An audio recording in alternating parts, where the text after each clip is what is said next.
Insatiable. Shifters Forever Worlds Book 16 by Thorne. Prologue. Weeks before the annual Escape Weekend in Louisiana. Over a cup of coffee of mostly steamed milk, Alexa glared at her brother. It was too early to think of Natalia Solis. Then again, was any time really a good time to think of that hellion of a brat that wreaked such havoc for their cousin Vax and his mate Callie? You are not inviting her. It took everything in Alexa not to stomp her foot, as she glowered at the arrogant yet way too handsome profile of her big brother, Lézare. He stared out the window from the library on the second floor at Arceneaux Point, the home of their ancestors with a bittersweet history, one he enjoyed recounting. I am. His tone was resolute. You can't. She crossed her arms over her chest to keep from clenching her fists and possibly throwing something at his head. I must. She caught the undertone in his words, but didn't get it. Much later she'd understand, but now she only heard what she wanted to hear. She has created way too much trouble for this family. She's a drama queen. She's a selfish bi. He snapped his head in her direction. She bit her tongue. Tisk. He clicked his tongue as though the choice of her words were displeasing. Lézare was a man who had his renaissance moments. This facet of him had her friends sighing and swooning over her big brother all her life. He had remained oblivious to their reactions to his bedroom eyes, olive complexion, full lips, and slight southern accent mixed with a French twist. She ground her teeth at her brother's stubbornness. I wish you wouldn't invite her. 'Tis a done deal, Cher. She sighed. Then don't leave me hanging. Make sure you pull your weight that weekend. He laughed. I've always been the one to handle the arrangements. Would do you good to take charge for a spell, but don't worry, I'll be in attendance and handling everything in full force. Little did she know. Chapter 1. We don't have time for this shit. Reese tossed the envelope aside and opened the file he'd been looking at before Rory handed him the invitation. He glanced at his twin. Identical, mostly. Except for the scar that ran the length of Reese's thigh. Rory and Reese Nielsen. Twin brothers, both wolf shifters. Both alphas of the Nielsen clan, a group that controlled the Houston territory. I agree. Reese glanced at his brother. Since when did they agree about things like this? And to be honest, he actually didn't think it was a bad idea. It was just he had other things on his mind, like the underground shifter fighting ring. Then again, it's one weekend, Rory said. And it will go a long way toward building our relationships with other shifter clans. Reese narrowed his eyes. Now his brother was in favor of it. He'd take the devil's advocate role, if only to see if he and Rory were on the same page. We've done fairly well without relationships so far, little brother. Little brother by 5 minutes. Thinking that we can fare well against potential enemies without forming alliances is the old school way of thinking. Rory preached the same thing Reese had been hearing since they'd first met Vittorio Vax Tiero and the rest of the Tiero shifters, including Vax's cousin Lézare Arceneaux. It wasn't that Reese had a problem forming an alliance with the Tiero clan and their extended family and friends. It was that he'd become accustomed to winging it without allies. He glanced at the invitation again. Calligraphy. In gold. The recipient was cordially invited to an escape weekend at Arceneaux Point, Lézare Arceneaux's plantation home just outside New Orleans. Sure, Reese had heard of the old plantation home. He'd even heard the rumors about Lézare's lineage, how his great or great-great-grandfather hadn't been born a shifter. That he'd been born a human, into slavery, biracial, and easily passed for white. He escaped, and then things became fuzzy. The story was muddy. He vanished, and when he returned many years later, he was a white tiger shifter, and he'd taken the plantation owner's daughter as his mate. Reese turned the invitation over, studying the gold lettering. Rory cleared his throat. He's got some beautiful sisters, you know. He waggled his brows. Reese scowled at his brother. I'm not on the market. Untrue. Boy, was it ever untrue. Reese and Rory were both high up on Houston's human population's eligible bachelor lists. Both men managed to stay out of the clutches of women seeking mates. Not that it stops us from having a little fun every now and then. Reese glanced at his cell, which hadn't stopped buzzing with incoming texts from the current flavor of the week, a blonde he met at a club a few days ago. Cute thing, even if she was a bit clingy. She was a screamer, too. Way too much of a screamer. Reese could have done without the melodramatic theatrics during their bedroom acrobatics. In fact, truth be told, he was becoming bored with her already. He swiped the screen of his phone and brought up her information, put her on Do Not Disturb, so his phone wouldn't alert him every single time she texted. Rory indicated Reese's phone with his finger. Who's blowing it up now? Heather. Rory cocked his head. Heather from? His brow quirked. He scratched his chin, a twinkle of merriment in his eye. From center stage. Rory loved to give him shit about his choice of escorts, though things never evolved between Reese and those choices. They wanted expensive dinners and gifts. He wanted eye candy to keep around. Not that the ladies didn't try to seduce Reese into their carefully crafted, silicone-enhanced blonde highlighted traps, with their incessant texting and attempts to take up more of his time. Yeah, that Heather. Surprised she's still around, actually. She's not still around. Not really. Reese glanced at the invitation again, flipped it over once more. Meaning she doesn't know she's yesterday's news. Meaning you ask too many questions, bro, Reese yawned. Late night with Heather. Rory smirked. More like late night with a dream. A recurring dream he'd had as long as he could remember. Nah, just sleepless. I'm going to escape weekend. You decided. Just like that. I thought we made business decisions together. They'd always been co-alphas, each bringing a different set of skills and strengths to the table. I guess I don't consider this a business decision. It's more of what I'd call a social one. You know damned well anything involving other shifters is going to involve business, one way or another, sooner or later. It already did, the underground fighting ring. So, you're going to escape weekend. You also know damned well I have plans to infiltrate that damned underground fighting ring. I finally have an in, and they don't have any idea who I am. Rory pulled out a dark wood, leather-upholstered chair and dropped his large frame onto it.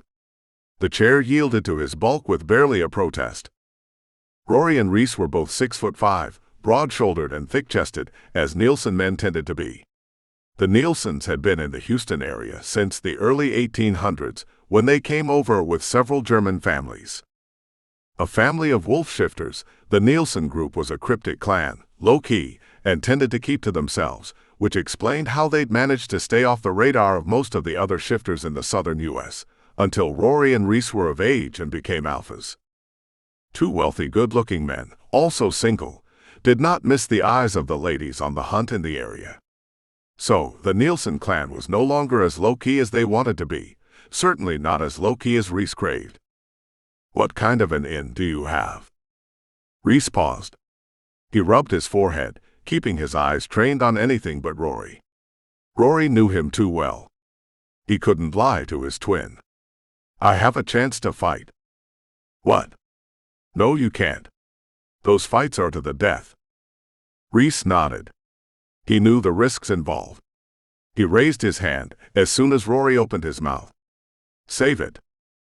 Rory shook his head and looked out the window, studying the view of the tree-lined beltway from the 18th floor of their high-rise. How'd you manage to wrangle yourself an opportunity to fight in the ring? There was an undertone in Rory's voice, almost as if he wondered why Reese didn't tell him about it until it was a done deal. Simple enough to answer, but Reese wasn't going to bring it up unless his brother flat out asked. Of course, he wouldn't have told Rory about it in advance. Why would he? Rory would try to talk him out of it. Or worse, he'd have called their mother and stepfather in Barbados and had them up here trying to talk Reese out of it. They think I'm a rover, that I'm there for the money. So, why do you have to fight?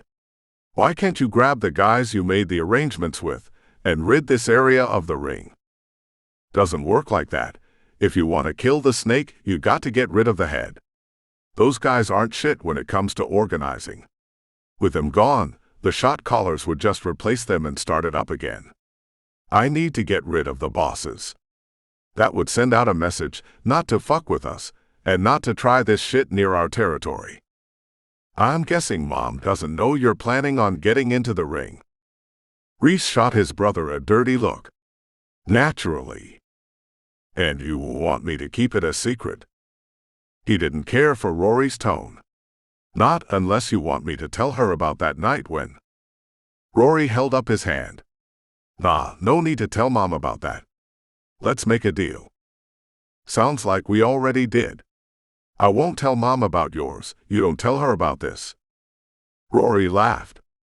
The difference is, she can't stop me from doing something I already did.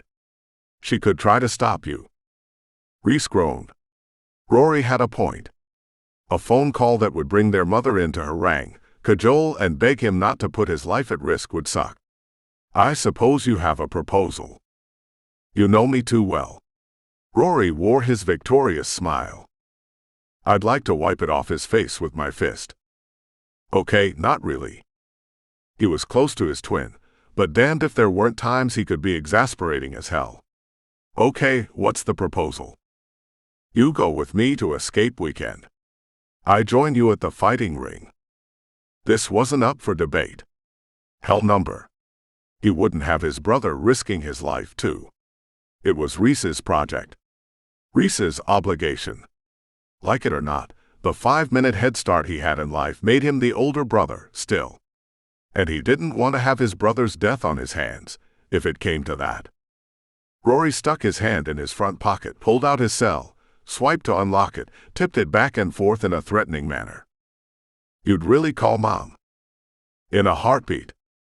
What if I go to escape weekend with you, but we don't bother with the whole part of you joining me at the fighting ring?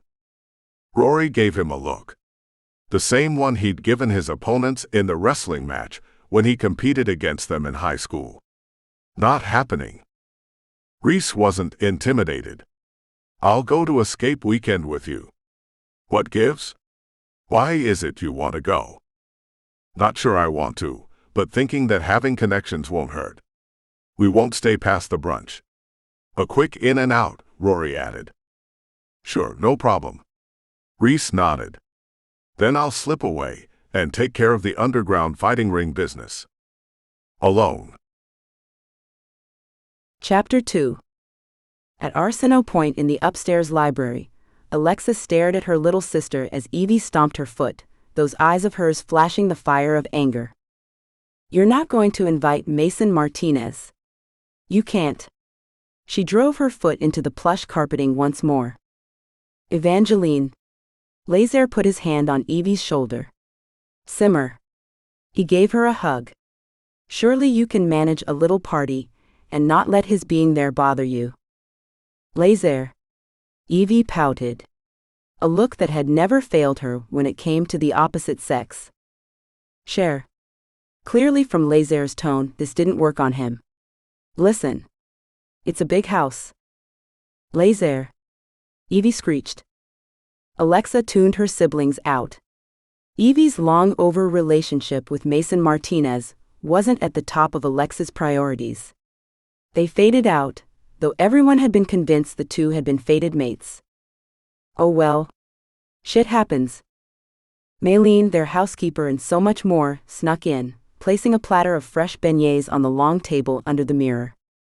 Lézare's favorite, of course, from Maylene, who found Lézare to be her favorite. Alexa nodded her thanks, since neither of her siblings noticed Maylene's entrance. Lézare and Evie were still at it, bickering over Evie's reaction to Mason.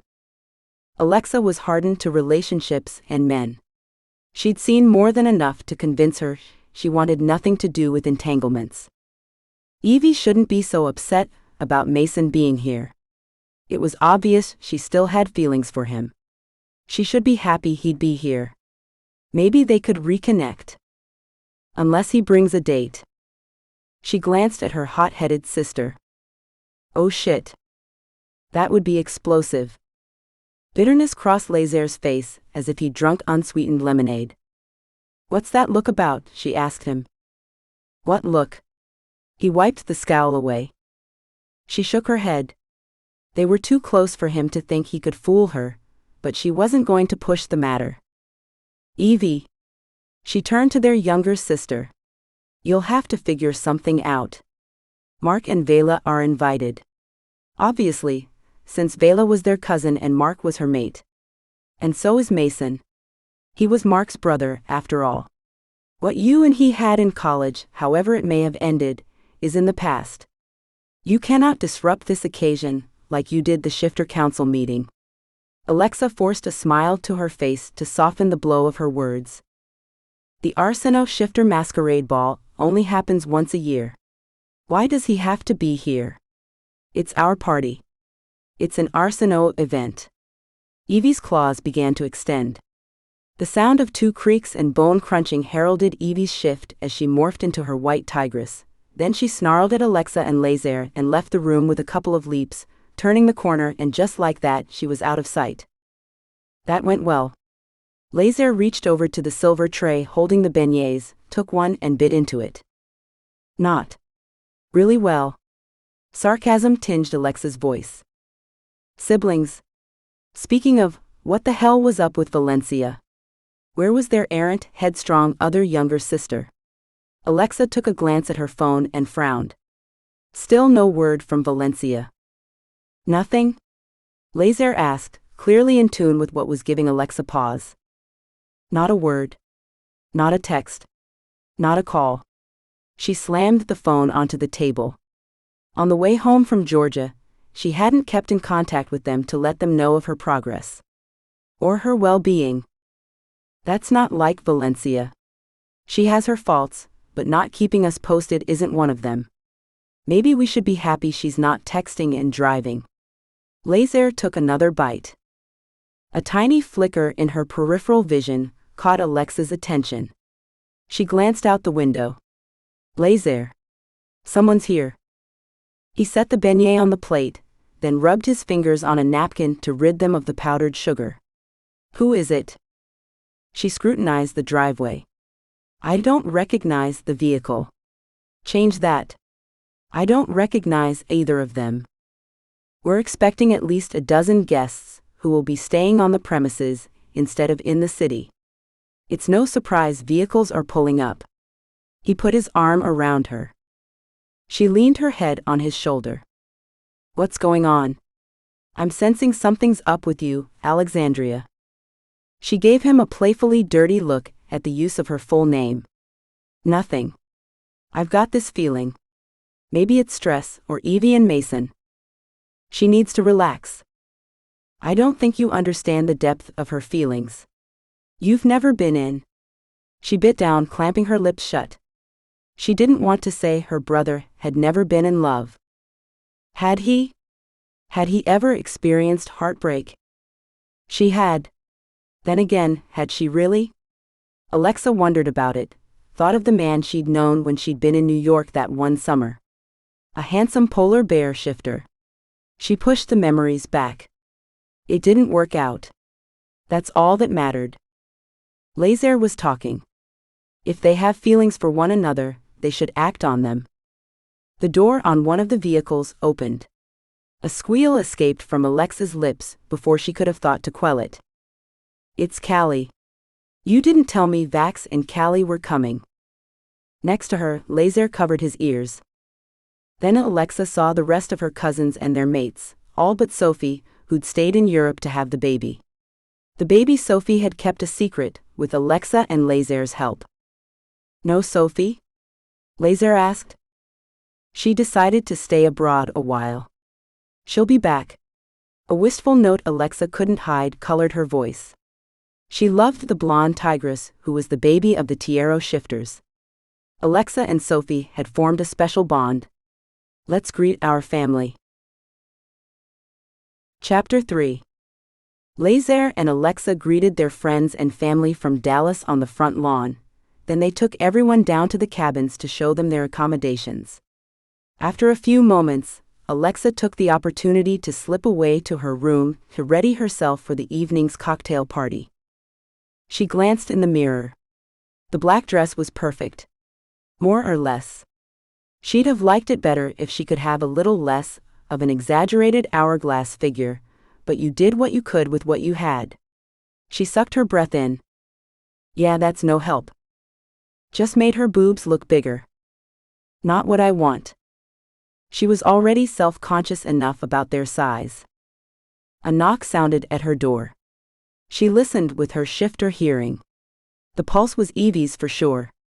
Though Evie's and Valencia's were similar, and both faster than Lézare's, Alexa already knew Valencia still hadn't made it in.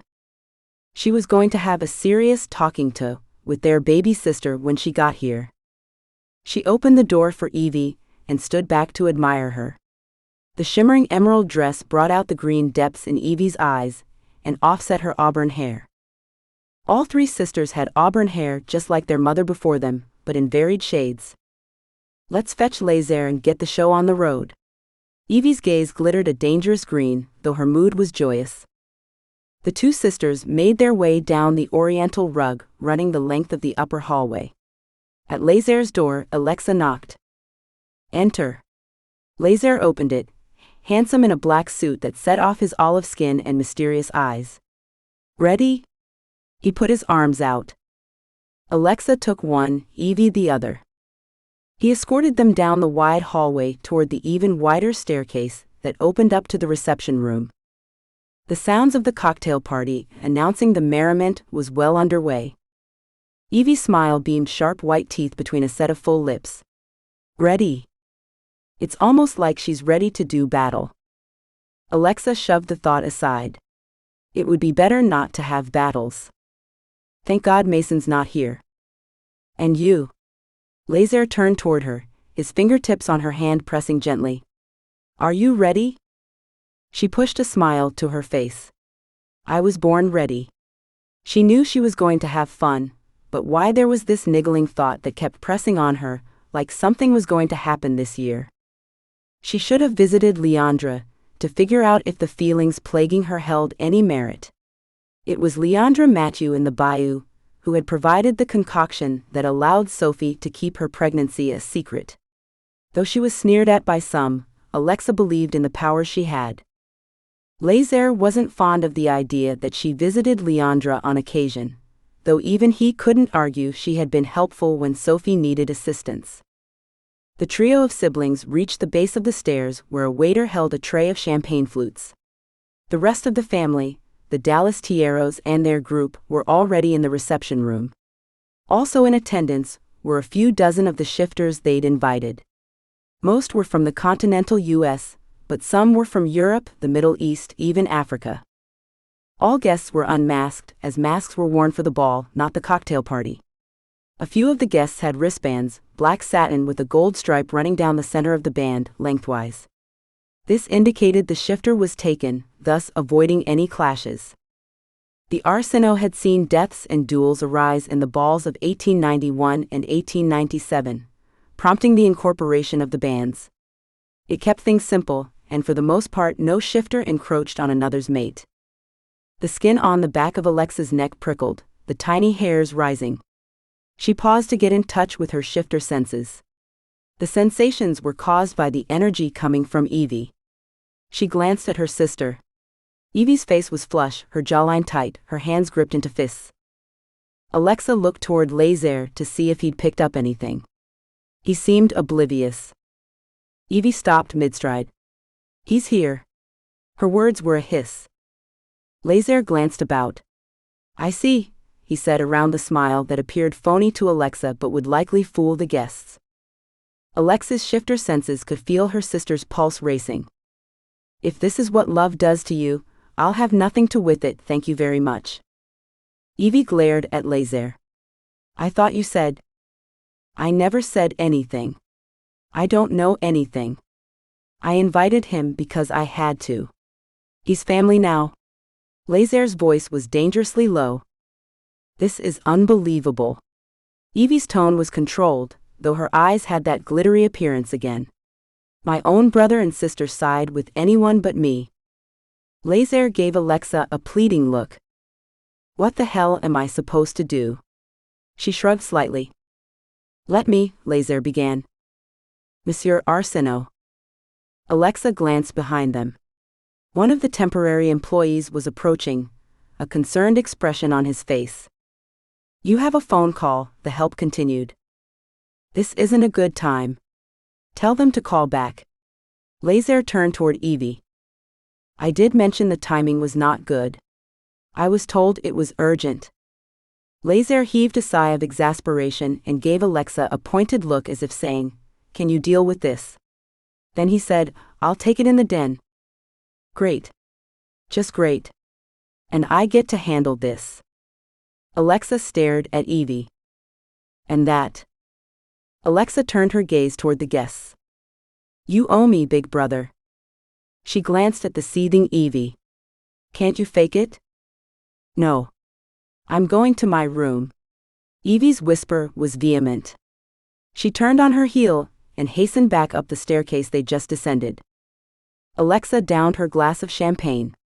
She coughed as the bubbles tickled, then she plastered a smile on her face and stepped into the throng, toward Vela and Lila. Alexa hobnobbed with her cousins and the guests, but her mind was distracted. My energy is off tonight. Should have gone to see Leandra. Maybe she could have helped. Alexa glanced at the oversized gilded ornate carriage clock with its embossed bands and lacquered case, perched on the side table. What was taking Lézare so long? A phone call shouldn't take this long. She noticed Vax slipping into the den and closing the door behind him. What the hell? Why was Vax going in when Lézare should be coming out? Two shifters, both male, one from Italy and the other from Africa, were talking to her. She couldn't remember for the life of her what they'd been saying, so engrossed in her brother's absence. Or maybe they just bored the shit out of me. She slipped away with a murmured excuse and took the stairs as fast as her dress and heels would allow. A moment before she reached the door, her shifter hearing picked up the sound of their voices. She reached the door and clasped the knob, a frown drawing her brows down. Vax opened it, inadvertently pulling the knob from her grip. He waved at Lézare as he stepped into the hallway, almost colliding with Alexa. What happened? She looked from Lézare to Vax, then back to Lézare. Vax headed into the hallway. Concern marked Lézare's features, a furrow between his brows. Can you handle this if I leave for a few hours? She worried her lip. Sure, but can't you tell me what's wrong? Could it be Valencia? Surely not. He'd tell her if it was. Some other time. I'm not up to talking about it right now. I'll be back in time for the ball, I promise. Have I ever let you down? She put her hand on his wrist, felt his pulse way fast. No, but I'll be concerned about you and whatever is making you leave the whole time you're away. He kissed her forehead. You're the best sister a brother could ask for. I'll tell you when I get it figured out. Vax stepped in the room and put his hand on Lézare's shoulder, interrupting their embrace.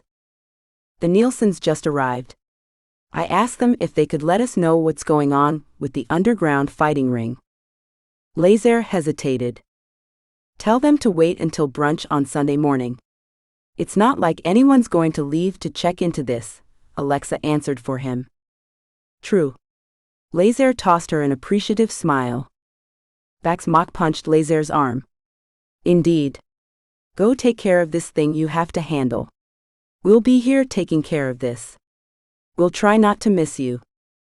Much? Alexa added, lightening her joke with a kiss on her brother's cheek.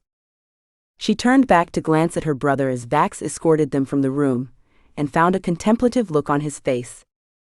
Good luck, Lézare whispered. Alexa was left wondering why he, who would be going to help someone, would be wishing her luck. I'm the one staying home, where nothing happens. Chapter 4. For Alexa, the next hours at the cocktail party passed mercifully fast. The party was a success. Though everyone stayed up late, none were inebriated, as alcohol didn't affect shifters.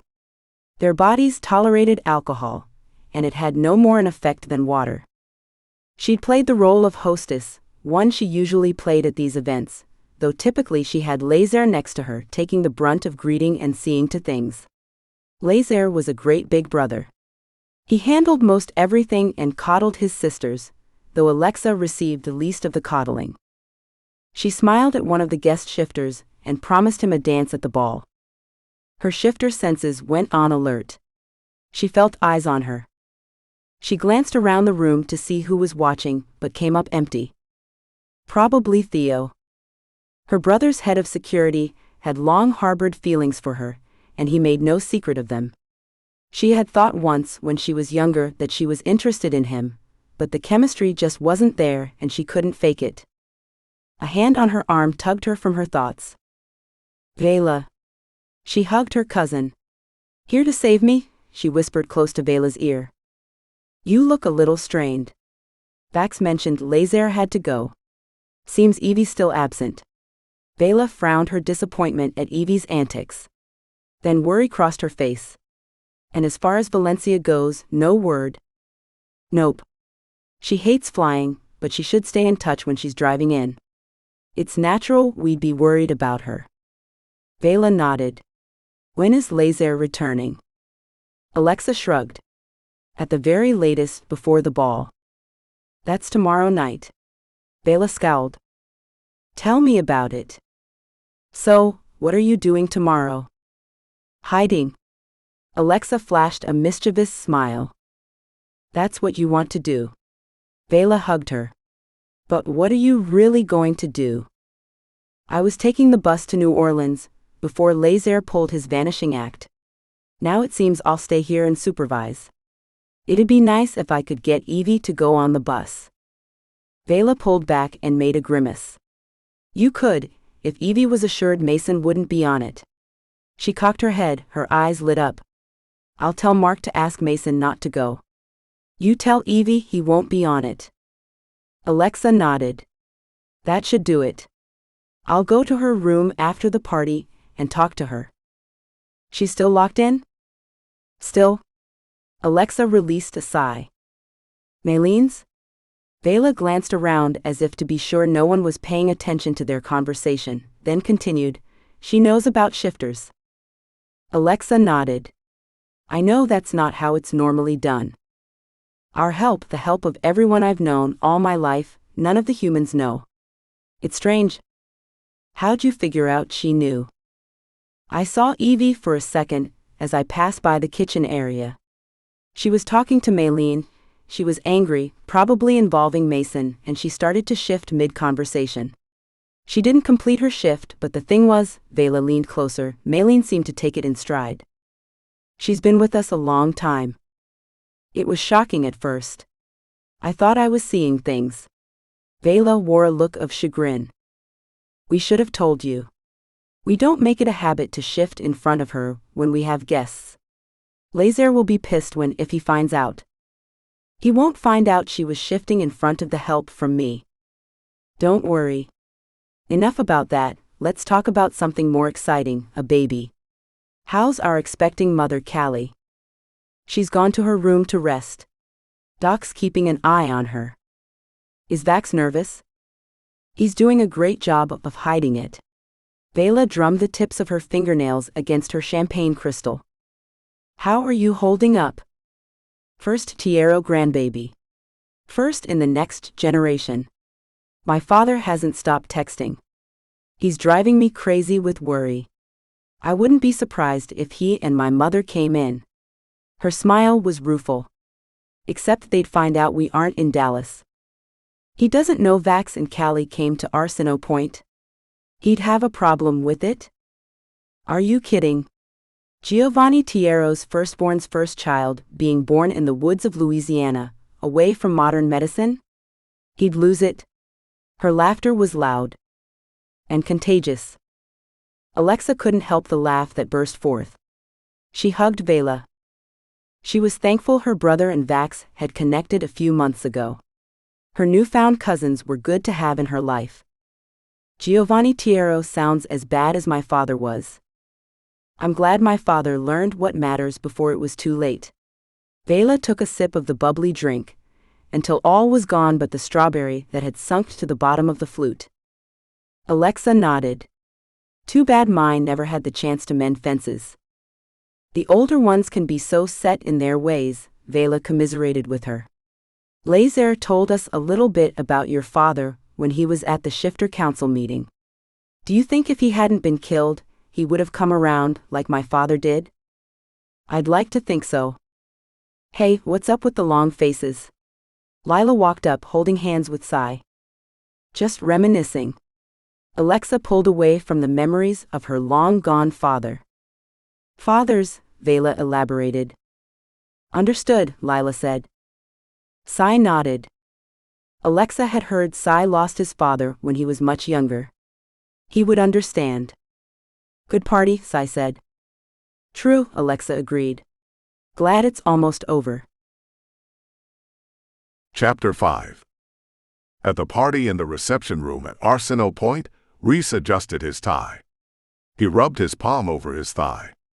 The scar had been acting up lately, itching. Tonight, it buzzed as if a measure of voltage had been applied to it. He ignored the discomfort. What else could he do? Like a bolt of lightning, sudden and fierce, searing pain on the length of the 16-inch scar made him clench his jaw. His wolf released a snarl. So much for ignoring it. He gritted his teeth. She appeared in his line of sight. A redhead in black. The closer she got, the more that damned scar seemed to burn. He swiped at a film of sweat that popped up on his upper lip. Reese tried to concentrate on his surroundings, on the others in the room. He couldn't. He was being sucked into a vortex, where only this one woman existed. He tried, but couldn't stop staring at the redhead in the clingy dress. Her hair glinted with the candlelight that flickered from sconces on the opulence-covered walls. He ran his fingertips over the ridge of the scar, palpable even through the fabric of his pants. Alexa. The name appeared in his mind as if someone had told it to him. He knew that name. Of course he did, he'd heard one of the Tiero sisters say it. He even remembered some of the things they'd said about her. Alexa. He let the feel of her name roll around in his mind while his wolf grumbled and howled. His wolf. The beast in him was instantly captivated by the white tigress in Alexa, as much as Reese was captivated by the curvy redhead that housed the tigress. Alexandria Arceneaux. Second born of the Arceneaux clan, younger sister to Lézare. He glanced around to see if Lézare was keeping an eye on his sister, but the white tiger shifter was nowhere in sight. Odd, a few moments ago he'd been at the base of the stairs with her. In all his days, Reese had never had a woman affect him and his tiger this way. The mere sight of her made him want to possess her, to claim her, and make all other men take their eyes off her. He'd been ready to lunge at the two shifters who'd tried to take up her time. He inched his way closer, unnoticed by the auburn-haired beauty. He was on the verge of leaping on them when Alexa had made a low-voiced excuse and left their company, heading upstairs at a hastened pace, then entering a door and closing it behind her. Of course, he watched that ass sway the whole time she'd been going upstairs. What red-blooded man or shifter wouldn't covet that woman's body? His wolf growled, then howled, angry at the idea that another man would want her. Reese stayed in the corner, the searing sensation in the scar slowly fading to a dull throb. He kept to himself like the lone wolf he often was, his gaze glued on the beauty as she returned, enjoying the sound of her laughter in the merriment she found with friends and family. Luckily, the entourage of interested suitors didn't plague her too much, else he'd have felt compelled to step in. As it was, Alexandria Arceneaux never noticed the large wolf-shifter stranger watching her from the dark corners of the Arceneaux Point ballroom. Vac stopped by to tell him the underground fighting ring update could hold until Sunday brunch, and that Lézare had to step out to take care of an errand. Reese had spent the whole night keeping an eye on Alexa. When the night ended, Rory and Reese both headed to the cabin they'd been assigned to for the weekend's duration. Rory can be thanked for that, Reese noted, a touch of sarcasm coloring his thoughts. Rory thought it would be interesting to bunk in the cabin and soak in the local history. Reese didn't feel he had to live in a possibly haunted building in order to appreciate the history. The cabin had a dirt floor originally, but the help who'd shown the Nielsens their room was enthusiastic about explaining how that feature had been upgraded. The rough-hewn wood floors creaked beneath Reese's shoes. The walls were pine boarding, the beds made of rough poles with planks laid across them.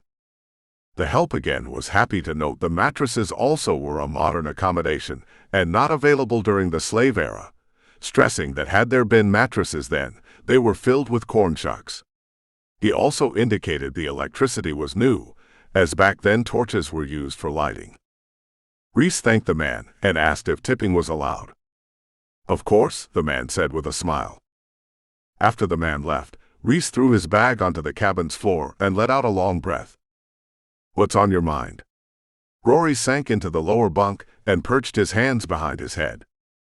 "Not much." Reese wondered if Rory would buy it. His brother was usually way too attuned to his moods and thoughts. "Aha." From his tone, Rory clearly didn't. "I'd have preferred staying in the main house, you know. And closer to the red-headed hottie, who's a lot more popular than I want her to be." Rory glanced around the one-bedroom cabin with a new door that opened to the attached newly built restroom. "Why? What's there that isn't here?" "Alexa." Reese shook his head. He wasn't going to tell Rory about her. Not yet. Reese dug in his jacket pocket for the keys. "Missing." He glanced at Rory. Rory patted his front pocket on his pants. A jingle gave away the key's location. "Can't have you deciding to leave me here while you head off to an underground fighting ring." "Caught." "Crap. You don't trust me." Reese put a hurt expression on. "Save it. That look doesn't work on me." Reese shook his head in disgust. "You could have at least left me the lower bunk. And make it easy for you to sneak out."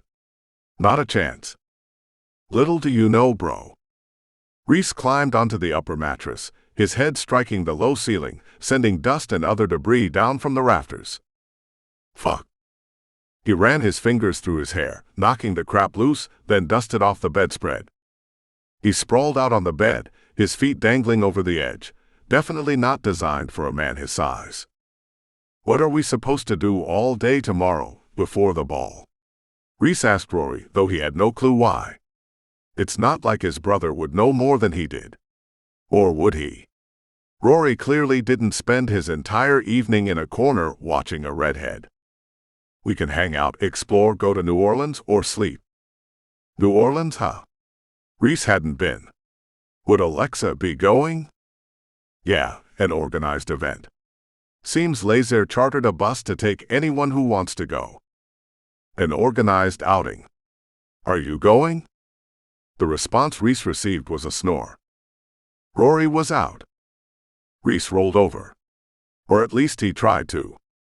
The wooden footboard at the end of the bed cut into his skin, and he had splinters above his ankles.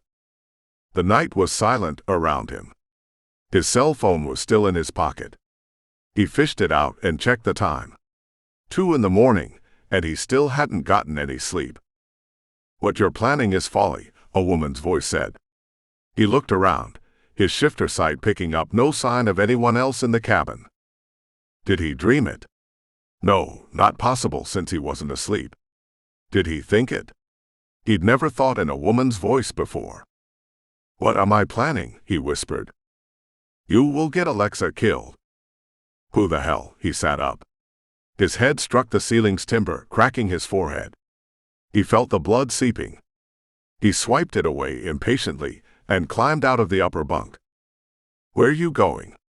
came Rory's sleepy voice. "Bathroom. Chill. I'm not running off." He waited for Rory's breathing to even out before he slipped out the front door. The night's humid balminess welcomed him as he shut the door behind him without as much as a click. He stood on the porch and surveyed the darkness. "Who's there?" He kept his tone low. A figure stepped out of the shadows. A woman, latte-colored skin, long dark tresses that floated about her head, the lightest eyes caught the moon's glow and reflected a bluish silver. A white shift clung to curves. Her feet were bare. Her hands were empty, not so much as a light to traverse the dimly lit area. "Who are you?" His wolf's growl tinged his words. "Relax, wolf. I am Leandra." How did she know he was a wolf? What the hell was she? On his guard, he asked, "Should that name mean something to me?" She shook her head. "I'm from over there." She indicated with a nod. "The swamp is the only thing out there." Reese had been listening to the help as they'd escorted him and Rory toward the cabin. The man told them there was nothing out there but marshy swamps inhabited by gators and other such critters. The swamps formed prohibitive boundaries that made escape difficult during the 1800s. She nodded, her gaze a luminous glow. "Indeed. And my home." He narrowed his eyes and stepped off the porch into the soft grassy yard, studying the figure in a white chemise, sheer sensuous. Was she a temptress? A seductress? Sent by someone? She held no temptation for him. The only female on his mind had red hair and green eyes. "What do you want?" And why did she mention Alexa's name and say he would get her killed? "What I do not want, that is more important." "What is it that you do not want?" "I do not want Alexa hurt." He frowned. "What is she to you?" Her eyes pierced him clear to his soul. She didn't answer. Behind him, the door creaked open. "Reese?" Rory's voice. He turned to face his brother. "Hey. Who are you talking to?" Rory rubbed his eyes. Reese turned toward the woman called Leandra. "Gone." She'd vanished into the night. "No one." Reese stepped back onto the porch. He followed Rory into the cabin, closing the door behind him, and climbed into the upper bunk. His night was sleepless as he waited to hear Leandra's voice again. The voice never came. Chapter 6. Alexa never made it to Evie's room. By the time she'd said goodnight to every guest and made sure all were accompanied to their accommodations, especially the ones in the cabins, she had a pair of aching feet that wanted nothing more than to be out of high heels. She also had a persistent headache. She just about jumped out of her skin when a hand landed on the small of her back after she'd taken the heels off, and placed one foot on the stair leading up to her room. She whirled around. "Theo. Lézare wanted me to make sure you were okay while he was gone." "Why wouldn't I be?" She couldn't help the tone of bitchiness that came out whenever Theo was around. He was bossy and way too alpha. Even though he's the head of Lézare's security. He inclined his head, his eyes narrowed. "He asked me to make sure. I'm doing my job. I'm fine." She softened her tone. She felt bad for taking out her frustration with the evening on him. "I just want Lézare to be here. And I want Evie to behave. And I don't know what the hell is going on with Valencia. Why don't I send a couple of guys out to scout for her?" She hugged him. This was the Theo she used to know. He pulled back, confusion on his face. "I'll take care of it." He spun around and left, and once again she felt like shit. He still cared. Alexa sighed and made the way to her room. She passed Evie's along the way. There was nothing but darkness coming from the bottom of Evie's door. Alexa paused to listen, picked up no sounds from Evie's room. Too tired and happy her sister might be resting, Alexa made her way to her own room. She'd ask Evie about the bus tour in the morning. Right now, all she wanted was to feel her pillow beneath her head. Except sleep eluded Alexa at first. Her tigress was restless and paced in her brain, making circles and grunting relentlessly, occasionally emitting a snarl. What the hell was up with her tigress? Alexa tried to figure out what was wrong, but the tigress wasn't communicating the source of her nervous energy. Just when Alexa was almost asleep, a wolf's howl penetrated the state where things seemed unreal and yet were very real. As soon as the howl ended, a vision washed through her mind, surreal and yet at the same time ethereal, as if made of mist. Leandra in white flashed through Alexa's mind, then vanished. The thing that struck Alexa was that behind Leandra she saw Theo, an angry look on his face. Her tigress growled, and both Leandra and Theo vanished. Her tigress chuffed twice, then settled, her agitation seemingly gone. Now you're going to get rest? Alexa was certain she wasn't going to get sleep, and yet she couldn't keep her eyes open. Chapter 7. The next morning, the day of the ball. Maylene's voice woke Alexa. You planning to sleep all day on the day of the ball? Alexa rubbed her eyes. The sunlight was bright, coming from the blinds Maylene had just opened. Since when do you wake me up personally? Since you're still in bed well past noon. Alexa jumped up. Is Evie up? I need to ask her to go on the bus tour. Maylene laughed. The tour is well underway. We thought it best we let you sleep in, so Vela Tiero already went to her room to talk to her. Evie opened the door for her. What did Vela say? That Evie said she'd go on the bus, after being assured Mason Martinez would not to be on there. And just like that, Evie agreed? No, she said. Evie grumbled. I bet. Some of Alexa's tension slipped away from her shoulders. She rolled her neck. I'll get dressed and be downstairs to help you with arrangements. I'm sorry. I shouldn't have slept in, especially with Lézare gone. Nothing for you to do. Nothing for anyone to do. It's all taken care of and on schedule. Since when is Maylene so calm and collected on the day of the Shifter Masquerade Ball? Was she lying to Alexa to keep her from stressing? Alexa studied Maylene's face for signs of deception. Maylene? Maylene turned dark eyes her way, her thick brow raised. I was wondering about Leandra. You know Lézare's feelings about her. He doesn't trust her, and doesn't want me going to the swamp to see her. I do, but I don't know why. History, cherub. Maylene patted her on the head. She hadn't called her cherub since she'd been a young girl. I'm not a child. I deserve to know why he feels the way he does. You should ask him. I have. Though it has been years since I've tried to prod Lézare for answers. Maylene sighed and straightened knickknacks on the dresser, arranging and rearranging them. Lézare wouldn't want me getting involved. So Maylene does know. You haven't aged in all the years I've known you. Good genes. Maylene's back was turned. And? Maylene whirled around. I'm supposed to take care of the Arceneaux. That is my job. It is simple as that. Why do you need to pry? Alexa flinched at Maylene's vehemence. I just want to know about Leandra. Lézare is leery of her. So he makes her live in the swamp. Maylene's laugh was boisterous. No one can make Leandra Matthew live where she doesn't wish to. It is her choice. She makes the swamps her home. Alexa shuddered. Maylene's smile grew. She likes it out there, probably for the very reasons you don't. I saw her last night. She came? Not in person. She came to my mind. And Theo was behind her. And my tigress was restless. You should not think of such matters. Tonight is the annual ball. Enjoy it.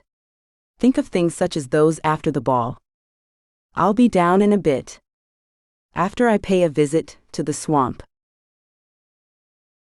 Chapter 8. Alexa didn't take the canoe out because she didn't want to attract attention. She took the long way instead. Attired in jeans, and with a spare pair of shoes because the last time she'd gone out to Leandra's cabin, she'd lost a shoe in the muck, she trekked toward her destination an hour away. Mosquitoes buzzed around her ears. Alligators rose lethargic heads to study the human that dared to encroach upon their territory. A couple looked as if they were contemplating her for lunch, but instead they turned their heads as if she didn't exist. A water moccasin made its way from bank to bank in the creek that ran next to the path she took. The snake's body sinewy as it slithered lazily across the unmoving waters. Why would anyone want to live here? The thought occurred to her more than once, and more than once she was tempted to turn tail and head back to the safety of Arceneaux Point. Yet she couldn't. Something pulled her deeper and deeper into the swamp, toward the cabin she'd visited 3 times before and never alone. Twice Alexa had followed Leandra to the cabin years ago, and once Lézare had taken Alexa to get the potion for Sophie. Alexa braved the almost hour-long hike in the humid, stranger-to-sunlight marshes until she reached the cabin. Finally, on stilts that were watermarked, showing how high the water had risen and proving the stilts were needed, the cabin was an unpainted, weathered wooden building, not much bigger on the outside than the cabins on Arceneaux Point. Ensconced tightly amongst the rot-resistant cypress trees, it looked as if it had been there for ages, as the roots and branches of the trees had begun to grow around the cabin's frame, making it appear as if it were an organic, nature-created creation. From the roof of the cabin, a ladder, part wood, part rope, rose and became lost amongst the tall trees in the swamp. Mist surrounded the ramp connecting the slight cabin's wraparound porch, if you could call it a porch, rather than a dilapidated excuse for a collection of timber. The entrance of the ramp was half buried on solid ground, then extended over the water, eventually touching the porch. Perched on the railing, in the same chemise she'd been in last night in Alexa's mind, Leandra appraised Alexa's approach.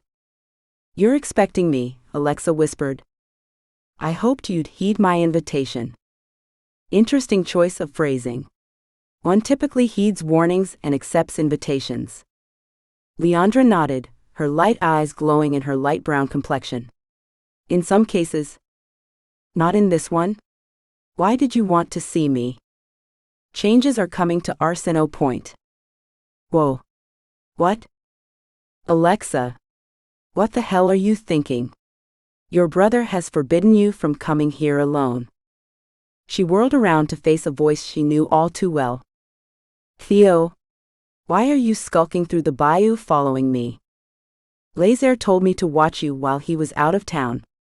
Seems he knows your propensity for trouble." Theo Ricoletti. Leandra unfolded legs tucked beneath her as she perched on the banister and rose from her seat. "Which?" he scoffed. Alexa glanced between the two of them. "What gives? Why the animosity? Lézare shouldn't have felt the need to have you protect his sister from me." She crossed her arms over an ample chest, her beautiful high cheekboned face wearing an arrogant sneer. "Me of all people. As if I'd do an Arceneaux harm." Theo put a hand on Alexa's arm. "Let's go." She yanked herself from his grasp. "I'm not going until I've talked to Leandra." Theo's eyes narrowed, his nostrils flared. A growl came from deep within his chest. His dark brown eyes flared with an amber light. "Then I go with you." He took a step onto the ramp, which sunk into the soft dirt with the lion shifter's wide-shouldered, thick-chested bulk. Alexa glared at his back, then looked to Leandra, who studied Theo with an amused expression, a tiny smile playing on her lips. "He is no different than he was years ago, on a rampage, angry at the world, this lion shifter." The growl in Theo's chest became louder. "Why is Leandra provoking him?" Alexa followed him up the ramp. Leandra opened the door to her cabin and went inside. Theo and Alexa followed her into the cool dimness. The cabin smelled like a mixture of roots, herbs, and dirt, the odors assaulting Alexa's sensitive shifter senses. She crinkled her nose at the plethora of different aromas. Leandra took a seat at a table covered with a threadbare red tablecloth. "Sit." She nodded toward the chair across from her. Alexa looked at Theo, then back at Leandra. There was nowhere for him to sit, save a bed in the corner that wasn't much larger than a cot. "Be seated," Leandra repeated, her tone conveying she didn't care if Theo had a chair or not. Alexa planted herself in the empty wooden contraption she feared would crumple, so rickety it was. Theo leaned against the door jamb. "I'm fine right here, thank you for the hospitality, Miss Matthew." A fake smile remained on his face, pulling his features tight. Leandra nodded, as though he'd been thanking her in earnest. "What changes are coming to Arceneaux Point?" "I can only tell you the essence of matters." Theo released a soft snort. "Basically nothing." He rubbed his nose as if the smells offended him. "Witchery." "You are welcome to leave," Theodorus Ricoletti, son of an Italian lion shifter and his Greek servant woman, raised by the servants in secret until the lion shifter learned he had a son. Theodorus Ricoletti, stolen by his lion shifter father from his servant woman mother, reared by governesses and nannies, sent off to a boarding school, only to run away and join a group of roving shifters. Theo flinched, his muscles flexed in arms clad in a short-sleeve shirt. Does my recounting of your life need any correction, Lion? Would you like me to provide more of your history? Leandra's telling was heated, as though driven by anger. You've said enough, witch. Why does Theo hate you? Alexa's hand flew to her mouth. She hadn't intended to ask. He knew me before. Leandra's tone had cooled. Before what? Leandra's expression was forbidding, her face chiseled from ice, restricting more questions into the matter. What is the essence of what you feel? What sort of changes at Arceneaux? You know Lézare would not be happy with this. Theo's words were clipped, coming from a clenched jaw. He would be happy if he knew my efforts could save lives. You send Lézare to me if need be. Would you two quit bickering? Alexa had enough of their squabbling. Save lives? What changes are coming to Arceneaux Point? New mates, new types of beings. Some friendly, some not so much. Pushing away from the table, Leandra rose from her chair. That's it? How am I supposed to? What am I to do with this information? Be accepting. Be forgiving. Be vigilant. And be happy. Theo released another scoffing laugh. That's all you have, witch? He took a step toward Leandra. Alexa rose to intercept him in case he planned the woman harm, but he froze, his gaze asquint, a flash of amber in his eyes. What's this? Theo reached for an object on a shelf. Alexa tried to look around him to see, but couldn't. Leave it. Leandra snatched the object from him, ran toward the door, and before Alexa could react, she'd opened it and tossed the object out. A splash told Alexa it had landed in the water, whatever it was. What were you doing, witch? Theo wrapped a large hand around her wrist. What have you been up to? Theo, don't hurt her. Alexa put her hand on his arm. His head snapped in Alexa's direction. His dark eyes had become fully amber, alerting Alexa to an upcoming shift. He dropped on all fours.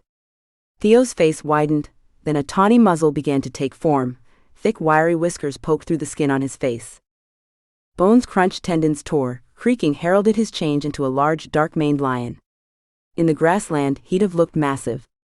In the small cabin, he was immense.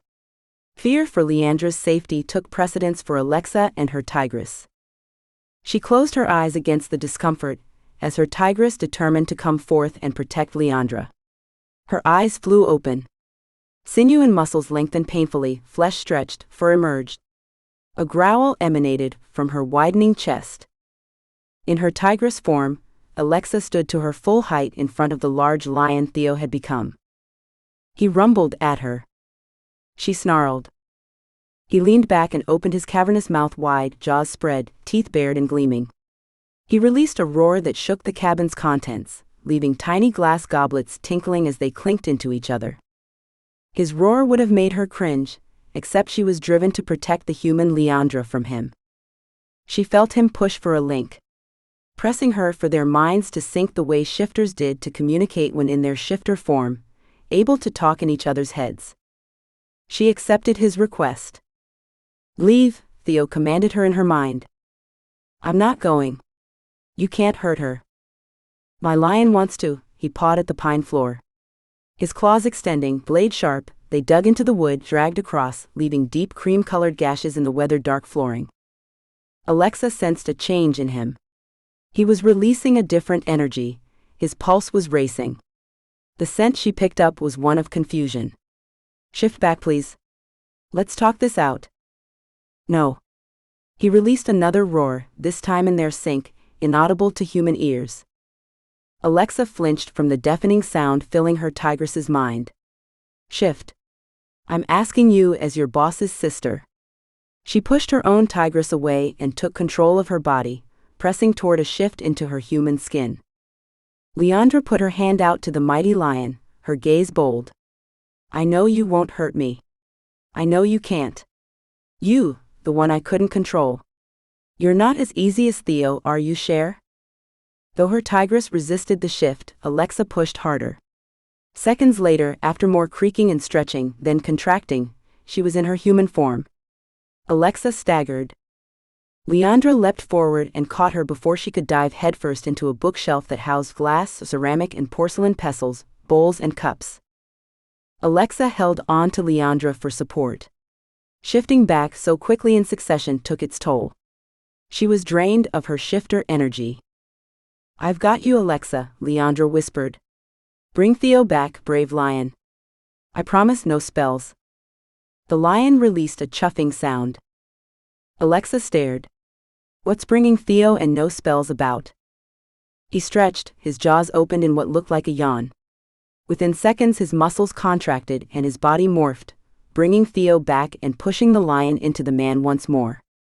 Theo glanced at Alexa, then his stare pinned Leandra. His face turned ashen under his olive complexion. He shook his head as if confused. Leandra stared at him defiantly. I did what I had to do to protect Alexa. Still shaking his head, he paused, then asked, What is going on? Why do I? He rubbed his face, then ran his fingers over his head. Leandra? He put his arms out. Leandra leaned into his embrace. I'm here. I'm sorry. Why do I remember? Why didn't I before? Your blood. It was in the vial I tossed out. You collected my blood? Not I. But it was given to me, and with it an ultimatum. I did it to protect you. To protect her. She indicated Alexa. So, why did you throw it away? Why now, after all this time? She cast her gaze down. When she raised her head, Leandra's eyes glistened with unshed tears. It was in a vision. These things must play out, though I do not always understand them. His lips alit on Leandra's forehead, then he pulled back. You cast a spell on me. You made me forget about us. And made me think I was in love with Alexa? His thumb traced her lower lip. Alexa leaned against the table, wiping the swamp's humidity from her forehead. She stared at the two, clearly lovers. The air around her became heavy. The magic in the room is thick. She'd observed a sorcery so powerful, it made Theo forget his love. How can something like this magic exist? It made her question other facets of her life. Suddenly, a will to run as far from the bayou and swamps, as far from Arceneaux Point, New Orleans and Louisiana as she could seized her. She shook her head to get her bearings while Leandra and Theo were still in an embrace. I had to, my love. It was that or. Tears sprang to Leandra's eyes. I had to. You'd have been killed, if anything were to happen to Alexa. Alexa was an interloper, a third wheel at a scene she had no business witnessing. She shrank back to make herself less obtrusive. He frowned. So you made me love her? His hands on her shoulders, he held Leandra at arm's length. When you knew all I wanted was you. His voice was raw, the questions wrenched from his soul. Alexa couldn't be silent. Who made you do this? It almost seemed as if Leandra was looking through her, with those light-colored eyes glowing. You had to be protected, and this was decided. And you agreed. Theo let the words fall with a finality. Leandra's expression turned woeful. If anyone else had put the spell on you, they'd have made it too powerful. I had to make your feelings for her just strong enough to love her a little. I couldn't have you taking her for a mate. I couldn't watch my man become another woman's. Alexa sat in the chair. Leandra and Theo? She wasn't sure if the weakness in her was from the shifting alone or the revelations she'd just been shown. This can't come out, Leandra beseeched Theo. I'm not living a farce anymore. He turned toward Alexa. I'm not trying to be cruel. I don't want to hurt you. I'm sorry. I'm not. It was never really that way between us. Relief coursed through her, relief that she and Theo could be friends. Theo. Leandra indicated Alexa. Alexa has to be protected until she's mated. That's the decision. What? His lion's grumble sounded in his chest. Just a while longer. Leandra worried her bottom lip with her teeth. Alexa's time to find a mate is near. You saw something? Theo asked. So now you believe in her powers? Alexa was confused. A few minutes ago, he was scoffing at Leandra's skills as a witch. That was part of the spell I had to put on him. He had to hate me, not believe in me, and he had to be in love with you. More lip chewing. At least until you found a mate. Which you say will happen soon, Alexa reminded her. And after today's events, a mate is the last thing I want. How can I trust anyone, if a simple spell can make anyone think they're in love? Would Leandra cast a spell to make her love someone, so she could have Theo back? Would she cast a spell on Alexa to get her a mate? And after Alexa finds a mate? Then what? Theo's fist punched his other palm. Then, we'll be together again. Exactly what I was thinking. She misses her man, and I could be the sacrificial lamb so she can have him back. Would Leandra do that to her? She hadn't thus far. Why would she suddenly use magic to find her Alexa a mate? Leandra put a hand on Alexa's arm. I wouldn't do that. Does she read minds too? You want me to pretend I'm in love with Alexa? Hey, you don't have to make it sound like it's the most miserable assignment in the world, Alexa mock grumbled. Sorry, Lex. He ruffled her hair, the way he used to when they were younger. Alexa liked this new old Theo. She liked the easy companionship that they used to have. Yes, Leandra told Theo. You'll pretend until she's with a mate. Hold on a minute. Alexa raised a hand. You're saying I'll find someone, without your interference. True. Leandra nodded. No magic? Alexa pressed her further. None. Laughter bubbled from deep within Alexa. Not likely. Leandra gave a half shrug. Theo nodded. We'll see, Alexa told the witch. I'm not looking for a mate anyway. Leandra put her arms around Theo's waist. Neither was I when this lion of a man entered my life. Theo kissed her on the cheek. I can't play act for long. Another thought occurred to Alexa. Would your spell have worked when I was out of town?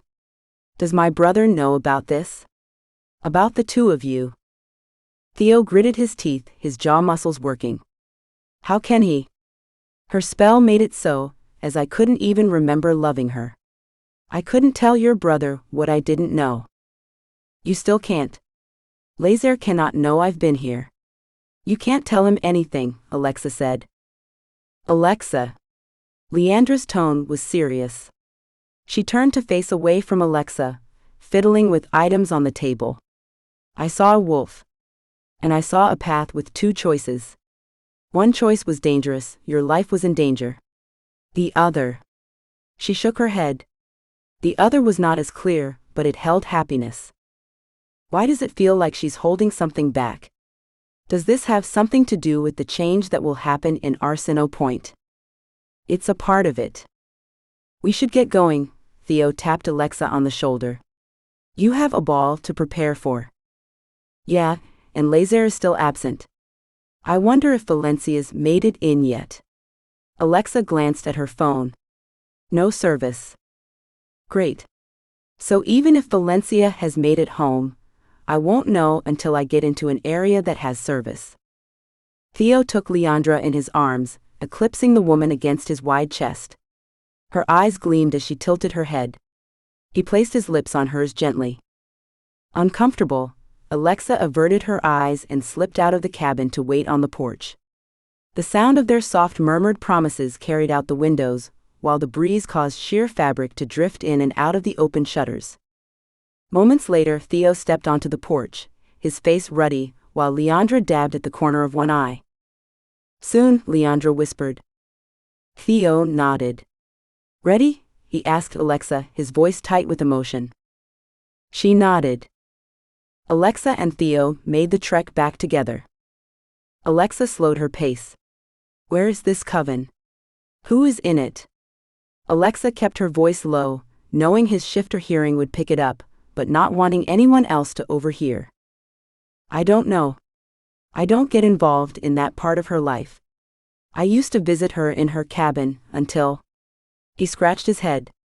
Until she put me under the spell that kept me from her. Theo. Alexa stopped, put a hand on his shoulder. I'm sorry. It seems I disrupted your life. You didn't. Someone else did on your behalf. I don't hold you responsible. Do you plan to seek vengeance? Alexa couldn't imagine Theo not acting on his anger that he and Leandra had lost precious time together. I'm not even sure where the blame lies. On Leandra's people? He squared his shoulders. I'll talk to Leandra first. He exhaled a ragged breath. There's this part of me that wants to raise hell, take no prisoners. Then again, rash actions could put her in danger. I don't understand the witch hierarchy and how things work. That makes two of us. One more thing. Alexa worked on her phrasing. How was your lion during the spell? Did it affect him? He knew you weren't the one for me. I guess her spell only works on humans, and that part of shifters that are human. But he wouldn't tell me anything more. It's like he'd forgotten what she and I had. Or maybe it was buried somewhere in me. So your lion knew all along I wasn't the one for you. All along. Alexa breathed a sigh of relief. At least my tigress wouldn't be fooled if Leandra did put a spell on me then. She said she wouldn't. My trust levels are low right now. Understandable. He nodded. But still, it's Leandra. I don't even know what that should mean anymore. She has allegiances. I thought I had some sort of friendship with her. He took a step forward, then looked back at her. Let's get going. You don't need to be missed, and neither of us needs to be found out here. Too many questions would come up. You're right. She tried to keep up with his long strides, her second pair of shoes, sneakers tied together by their laces, hanging off her shoulder. She swatted at a mosquito on her arm. Chapter 9. The afternoon passed in a flurry. Maylene was curious about Alexa's whereabouts, but thankfully spent no time fixating on her absence. The tour bus returned, but there was no sign of Evie. Someone said, according to the temporary help, that Evie had returned and locked herself in isolation again. I'm so over the drama. Alexa shrugged and made her way to her room to get ready for the ball. A short time later, one of the temporary employees knocked on the door to see if she needed assistance. Alexa turned her back. All she needed was a hand with the zipper. Moments later, she was alone again and working on what she could do with her hair. She'd put half of it up, and then let the rest of it drift on her shoulders and pray the humidity wasn't her enemy this evening. A knock on her bedroom door pulled Alexa away from the mirror. She set the makeup brush and loose powder down, then opened her door. Maylene stepped back. You're a sight. She whistled low under her breath. And spitting image of Ms. Celine. Those eyes, that profile. Tears welled. Spitting image. Is that why you chose the dress? The attendant at the dress shop wouldn't have let me buy another one. Clearly it is perfect for you. The ball gown, an exquisite concoction in satin, was cream-colored, and judging from what the mirror showed, Alexa knew she looked like she'd been poured into it. She hadn't wanted to wear strapless, not originally, but the lady at the shop said this dress looked like it had been made for her. Alexa couldn't argue that. She also couldn't argue it was very similar to the one Celine, one of their ancestors, who'd been mated to Etienne, the first Arceneaux shifter, was wearing in the portrait that hung at the top of the stairs. Between her dress and her likeness to Celine, it wasn't astonishing Maylene noted the resemblance. What had been surprising was the sign of her tears. Maylene dabbed at the corner of her eye with the knuckle of her index finger, though no tear had actually been shed yet. Callie Rivera had a contraction earlier. No one knew where you were. I need to check on her and see if Doc thinks she needs anything. Where were you? Theo was nowhere to be found either. Shit. What could she tell Maylene? Nothing. Best defense was a good offense, they said. Well, don't go starting rumors about me and Theo. Maylene shot her a sharp glance. Guess she doesn't like my answer. Lézare is back. Alexa was thankful for the subject change. It's about time. Her brother had almost waited too late. The ball was to start in 15 minutes. Maylene tucked back one of Alexa's wayward curls and went through the motions of tugging at the dress, adjusting and tweaking. If only I could hold my breath all night, Alexa grumbled about her curves. Hush, Alexandria. You've a body to make men start wars. She touched Alexa's cheekbone. And that face. Maylene fanned her eyes as if she was warding away more tears. You're emotional tonight. Alexa took her hand and looked in the other woman's eyes. What is it? Change makes me emotional. Maylene took a bobby pin and opened it between her front teeth, then slipped it near the nape of Alexa's neck, pinning something Alexa hadn't even thought was awry. Alexa did a double take. What change? What? Maylene picked up another bobby pin. You said change. Don't pay me any attention. I've a few things on my mind. She patted Alexa on the shoulder, set the bobby pin down and made an exit. Alexa cocked her head. What the hell? She muttered under her breath and picked up the makeup brush again, making circles on her face to apply the powder evenly. Chapter 10. Ready? Rory's voice had a tone of impatience. Reese shot his brother a dirty look. It wasn't as if they'd be late to the damned masquerade ball. He adjusted his tie in the mirror. The gritty feeling in his eyes bore testimony to his sleepless night. The bags wouldn't be as much an issue, not with this on. He raised his mask and slipped it over his head. After Leandra's visit, Reese's night was sleepless for the most part. A brief excursion into slumber resulted in the dream he often had, a dream where his wolf was cornered and had to fight his way free, only to flee from even more attackers, vague nebulous forms in his dream. The forest was dark. The trees stood shoulder to shoulder, like sentries tightly packed to prevent entry or escape from the forest. The trees' thick branches with their leaves and needles provided a barrier against the moon's silver light. Reese's wolf pressed through the densely packed foliage, winding his way, twisting his body to avoid catapulting into trunks that would render him senseless if he ran into them at this speed. He was being pursued, and he'd be damned if he were caught. His wolf's breath released in rapid-fire pants, perched on the cold air like tiny clouds before dissipating. Not that Reese's wolf had the time to appreciate or notice the puffs his breath made. He was too busy running from four-legged beasts with fangs and glowing eyes. His wolf pushed harder, not trying to pace himself, not worried how long he could keep this speed up. He'd keep it up as long as he could, or risk dying. Hot blood seeped down his hind leg from a gash extending the length of that limb. He ran past a branch, brushing against it, causing it to flick the gaping wound with the intensity of a whip. He refused to yield to the pain of the wound or the weakness of lost blood. Finally, he heard no clamor, howling, or panting behind him. He chanced to glance backward, saw no glowing eyes. He slid into a slow trot, not willing to lose momentum, ears still perked for pursuers, eyes scanning the unwelcoming environment for cover. He needed a place to hide, somewhere to heal. If possible, a place to go into a healing sleep. A dark maw appeared to the side, mostly hidden by the trees. He drew to an abrupt stop and approached the hole slowly, inhaling, sucking a lungful of air in, tasting the scent to see if there was any sign of an animal within the opening. Let it be a cave, his wolf's mind hoped. He made his way carefully into the slight hole, one paw after the other placed carefully to avoid the snap of twigs and the rustling of leaves. The interior past the hole was dark, no problem for his wolf's night vision. Step after step he made his way into what was definitely a cave. The cave had a tunnel. It led to another cave. He tested the air for the scent of another animal, but found nothing fresh. A scent that was older permeated his senses. He paused to identify the smell, letting it roll through his olfactory sense. Tiger. Tigress. A female? Maybe more than one. He realized why it wasn't easy to discern. The smell of his own blood overpowered all others.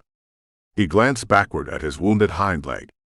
The blood was flowing steadily from the laceration. He leaned against the cold, hard wall of the cave, then slowly crumpled to the ground, licking at the wound sluggishly. His eyes closed as a healing sleep overtook him, sending him into the deepest of slumbers, taking him from the penetrating bone-numbing cold. Later. Who knew how much later, as the wolf slumbered in a state of no cognizance. A rhythmic pressure penetrated his wolf's sleep, parting the blanket of comfort he'd been under. The pressure was steady and repeated over and over gently, with an abrasive sandpaper texture. The wolf opened his eyes, his vision instantly sharp. He was greeted by a series of white and gray stripes, merged with black ones on luxurious shiny fur. One scent overrode all others. Tigress. He snarled and leapt to an unsteady stand, his body against the cave's wall to keep from wavering. The black, gray, and white being jumped back. Vivid green eyes glowed but were not menacing. The tigress stared at him. He chanced to look at his thigh. It had healed, leaving behind a nasty, jagged scar. The tigress swiveled abruptly, then turned, bounding out of sight instantly. Not sure whom to trust, his wolf sniffed around to see if the other attackers had been in the vicinity. He traveled toward the outer cave, senses on high alert, eager to catch the scent of danger before it was too late. The only scent he could discern was the tigress's. Except she was long gone. She'd been licking his wound clean of the blood that had been there, blood that would have given away his presence if any of his pursuers had been near. He breathed her scent in, wishing he could find a way to express his gratitude. Silhouette altered by the tree leaves, a sliver of sunlight gave hint the night had passed. And she had guarded him. Ready? Rory tapped his fingers against the porcelain sink. Ready? Reese pushed the memory of the dream away. It came to him so often, it was etched in his memory. The same dream every single time. A white tigress saving his wolf. He had no memory of anything like that ever happening in his life. That didn't explain why he had a scar on his thigh that matched the wolf's in his dream. His parents said he did it to himself when they were out of town on a vacation, and left him and Rory with a nanny. They said Reese had tried to shift before knowing how to do so fully, and he'd inflicted that on himself with his claws. That was what the nanny told his parents. Reese had been too. He had no memory of that time, but for some reason the account didn't sit well with him. Let's go then. They're waiting outside with a golf cart. As if we can't make the walk to the main house. Rory shrugged. When in Rome. Chapter 11. Lézare. There he was. Alexa watched her brother. She tapped him on the shoulder. Lézare was staring at something or someone in the crowd. The mask he wore hid the circles she knew had to be there. His eyes had a bloodshot tinge. She knew he was wearing the dark circles he got whenever he was tired. She knew she had the same, though she tried to get the concealer and powder to hide them. Why does he have sleepless circles? Did he not sleep the last day since he left Arceneaux Point? He'd been gone for 24 hours, leaving her in a lurch. Where the devil has he been? He was supposed to catch her up. I thought we were going to talk. Yes, sorry. He wiped the scowl from his face, but not before she saw it. Are you having fun? He peered over her shoulder. What was he scanning for? She scanned the crowd, found her own attention sucked into one focus and one only. A man. Tall, handsome, a chiseled look to a face that convinced her he could be cruel if he needed to be. He stood across the room, this man, his energy pulling her in, sucking her closer as if her spirit had left her body and was drifting toward him. Who the hell is that? Her tigress made a sound that was half roar, half chuff. Why was her tigress so pulled toward him? The man stood next to another man who resembled him, but not to her eye. To her they were as different as two could be. Who is that guy? She tipped her head toward the tall man in the dark suit, with a mask that didn't hide the strength of his jaw, the fullness of a lower lip set off by a thinner upper lip that she was sure could twist into a cruel smile. The man's head snapped in her direction. Light eyes gazed at her from behind his mask, pinning her in a place where only the two of them existed. Then the man next to him said something, and the one who'd captured her attention turned to respond and broke the bond that kept her captivated. Who? Lézare surveyed the crowd. Is someone being a problem? Do I need to get them out of here? No, the tall guy. Then she couldn't help herself when she added, the hot one. She pushed away Leandra's mention of her finding someone soon. This is ridiculous. It's a coincidence. It's got to be. Lézare was still scanning the group, as if he couldn't see the hunk that pulled at her attention with the force of a powerful magnet. She yanked on his sleeve. Brothers, such a pain. She blew out an exasperated breath. The one with the short hair. She pointed.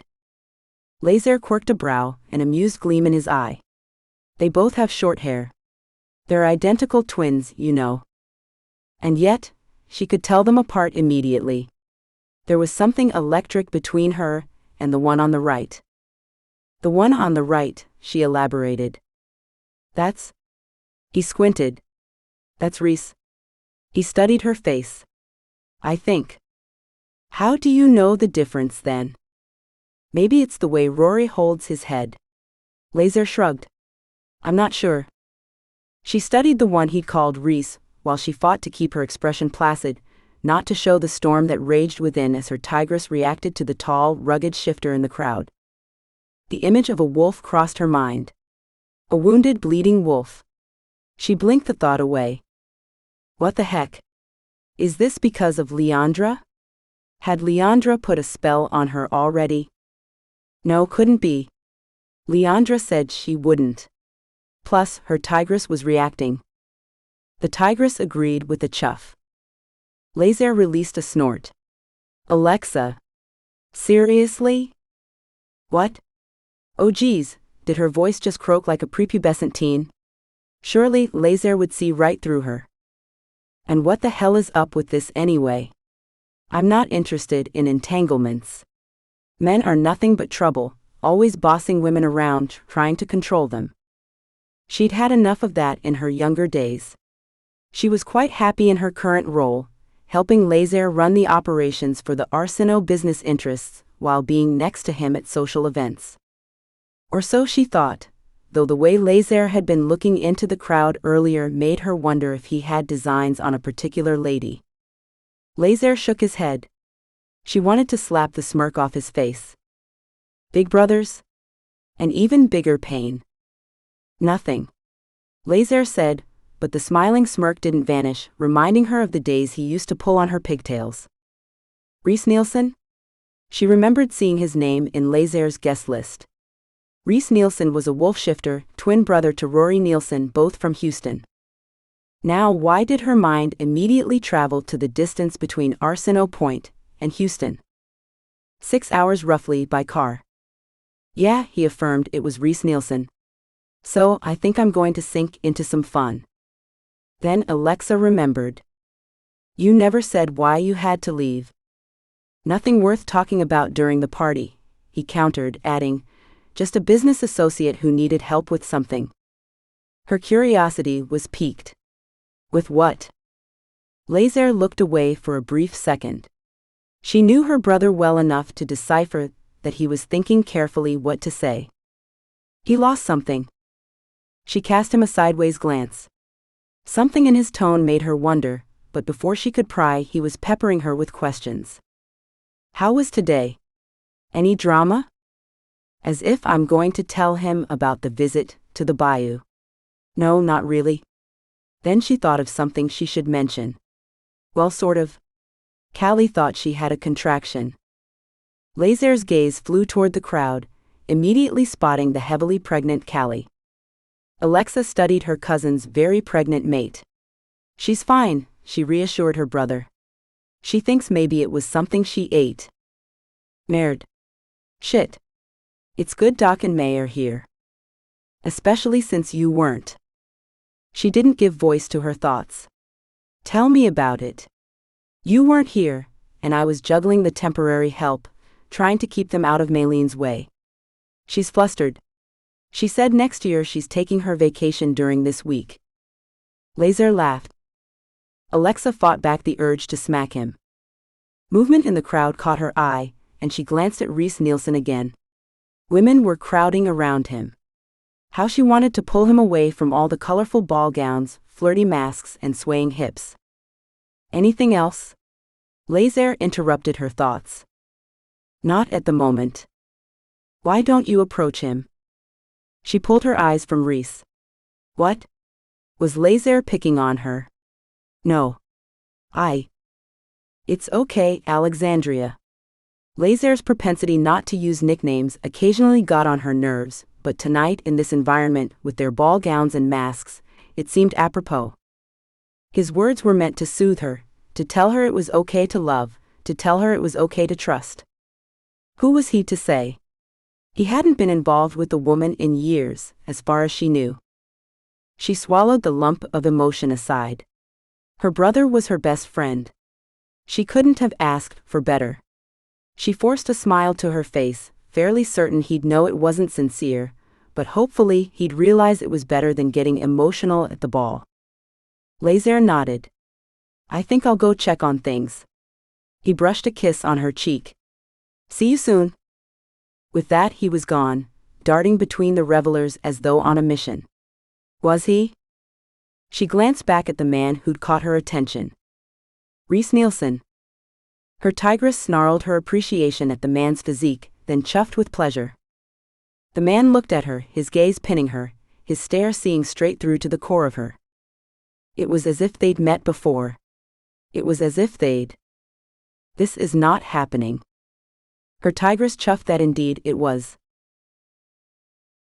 Chapter 12. The drive was short. The little paths were dotted with golf courts, and those who opted against them, deciding instead to trek to the main house. As they pulled up to the grand staircase that led to the front door, Reese understood why they'd been offered the cart. Ladies and gentlemen, shifters all, were dusting off from the dirt and pine needles that had attached themselves to hemlines. Satin ball gowns and dress pants were disheveled as the housekeeper stood at the top of the staircase, shaking her head in disbelief. Reese's shifter hearing picked up her orders to the staff to assist the guests with eliminating any sign of the walk through the pine needles and soft dirt. Rory gave him a haughty look, as if to ask if Reese was glad to have acquiesced and taken the cart. Reese didn't acknowledge his brother's reaction, watching the guests' almost comical reaction to having a little dirt on their attire. The sounds of music came from the open doors and windows. A minuet, he wondered. Yeah, and that limits the extent of my knowledge of music, he admitted, to our mother's chagrin. It wasn't for lack of trying. Mrs. Nielsen had tried to get him to appreciate the finer things. Not Reese. Not Rory. Poor Mom. All those years trying to turn us into gentlemen. That wasn't the kind of man Reese was. He liked working with his hands. 2 weekends per month, he traveled to his little cabin in the hill country, not far from Fredericksburg. He maintained his own property and put up his own fencing. He'd earned his calluses. And in the early morning and late evening hours, he fished. He escaped the hustle of Houston, not eager to be the eligible bachelor. He played that role the other 2 weekends, but it was getting old, he admitted to that easily. The scent of appetizers wafted his way, teasing Reese. The delectable aromas beckoned to him. He heard a growl, and wasn't sure if it was his wolf or his stomach. He hopped off the golf cart and took the steps 2 at a time, turning back toward Rory. Let's get inside. I'm starving. The room was semi-dark, with an occasional candle in a sconce on the wall, and a chandelier that captured and winked the reflecting flames. Not that the amount of light mattered to the shifters, what with their preternatural vision. Ladies, resplendent in their colorful dresses spanning hues in the rainbow, giggled, the sound like tinkling bells. Hair in fancy updos or in ringlets. Faces hidden by 3/4 and half masks. Lips glossed to perfection. They brought fans to their faces coquettishly. He wasn't sure what seemed more appetizing at the moment: the aroma of the food or the vision of the ladies. The guests were gathered in tight circles in the large room's perimeter, laughing and chatting. The center of the room was occupied with couples dancing, bringing his mother's disappointment to his mind. Again. They'd better do a dance, I can manage. And then. Time stopped. The sound of the music vanished. The odor of the food disappeared. Alexa. Around her, the world faded away dark, as if there were a spotlight only on her. Reese's lungs burned with a need for air, but he couldn't convince his body to take in any. His wolf howled, the sound filling Reese's head. He yearned to silence the wolf, to comfort him, yet he wasn't even able to level his own reaction to her. He couldn't tear his eyes off Alexa Arceneaux. How was this woman able to affect him and his wolf in this way? She stood there, cream-colored ball gown caressing her body, shimmering, clinging in all the right places, and moving with her every step. She was more delectable than all the women in the room put together. All the women and all the food, he thought, though his stomach rumbled and tightened with hunger. Much more than any woman I've ever known. Or will ever know, his wolf's howl proclaimed. He rubbed his leg, and a second later he realized the scar was tingling. Her gaze glittered, focused on him. She was talking to her brother. She said something to Lézare, and seemed to point in Reese's direction. Reese tried to concentrate his hearing, so he could pick up their conversation. He normally would have been able to, but with the loud music and the other guests talking, Lézare's and Alexa's conversation was lost in the din. Not a good idea. Rory nudged him with his elbow, the blow striking Reese's kidney and definitely catching his attention. Why the hell not? She's Lézare Arceneaux's sister. And their family has a reputation. Rory cocked his head to the side, closer to Reese. You know. He'd lowered his voice. Other beings. Do we really want to deal with that sort of thing? Reese thought of Leandra. She had to be one of those other beings. If you only knew, little bro, if you only knew.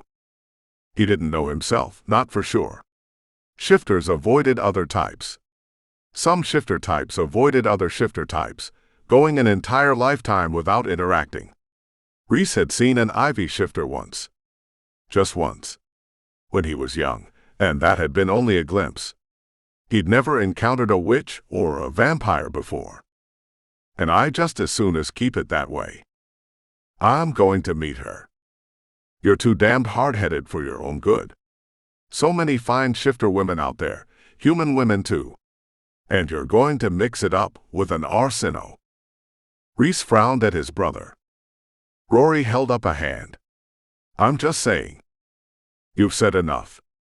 He wasn't going to spend tonight merely watching her like he did last night. Tonight he'd get to know her. When did getting to know her become my priority? It occurred to him he hadn't given the underground fighting ring much thought in the last 24 hours. Oh well. I'll take care of that right after this weekend ends. His senses kicked out an alert, like he was being watched, and it wasn't Alexa. She was looking at her brother. He glanced around but caught no one's stare. I'm going to the buffet, Rory announced. You. His appetite for food had dissipated. Nah. Not hungry. The sexy redhead was the only thing on his mind. I'll catch up with you later. Reese left his brother and headed toward the corner of the room. What the hell, he muttered under his breath. Lézare had vanished, and Alexa was now talking to Theo, Lézare's head of security. They were leaning too close, talking too low. Reese couldn't control the jealous pangs that struck him. Was there something between the big lion shifter and Alexa? Until now, he wouldn't have thought so, but they seemed on close terms. Reese's wolf snarled. I feel the same way. Reese wasn't about to let the lion shifter get between him and Alexa, not before he'd even been introduced to her. Theo patted her shoulder, drawing her in for a quick hug, then headed toward the entrance where he pulled two of the security guys into a conversation. Alexa stood at the base of the stairs, her hand on the carved wooded banister. Reese had almost reached her when another shifter stepped in front of her. Reese overheard him asking her for a dance. Before Alexa could respond, Reese stepped in front of the shifter. Ms. Arceneaux's presence is needed. The shifter's jaw worked beneath the mask. I just asked her for a dance. She's needed. Reese's tone brooked no argument. It seems I'm needed, she told the shifter. Perhaps another time. Chapter 13. This time I'm the one saving you, the man her brother called, Reese murmured. Pardon? He rubbed his hand over his thigh. Nothing. He took a step toward the veranda, then turned back. Coming? If I'm needed, I suppose I should. He stepped to the side and indicated she should precede him, then placed his hand in the small of her back. His fingertips seared her skin, even though there was fabric between their flesh. His gaze created a thrumming in her body that began at her core and emanated to her scalp, her toes, her fingers. Her breathing was shallow, her body intensely aware of his presence. Balmy Louisiana air greeted them as they passed through the glass double doors. The sound of the music grew faint, the harmony of crickets and bullfrogs taking precedence with every step they took away from the ballroom and toward a dark corner of the veranda. They stopped at a giant marble railing and stood overlooking the maze below. You mentioned I was needed. Alexa was beginning to believe there wasn't a matter that actually required her attention. Deep in her chest, a rumbling sensation gave her pause. Was it more than a sensation? Was she making that sound? She glanced around, then studied the man to see if he would react to the rumbling.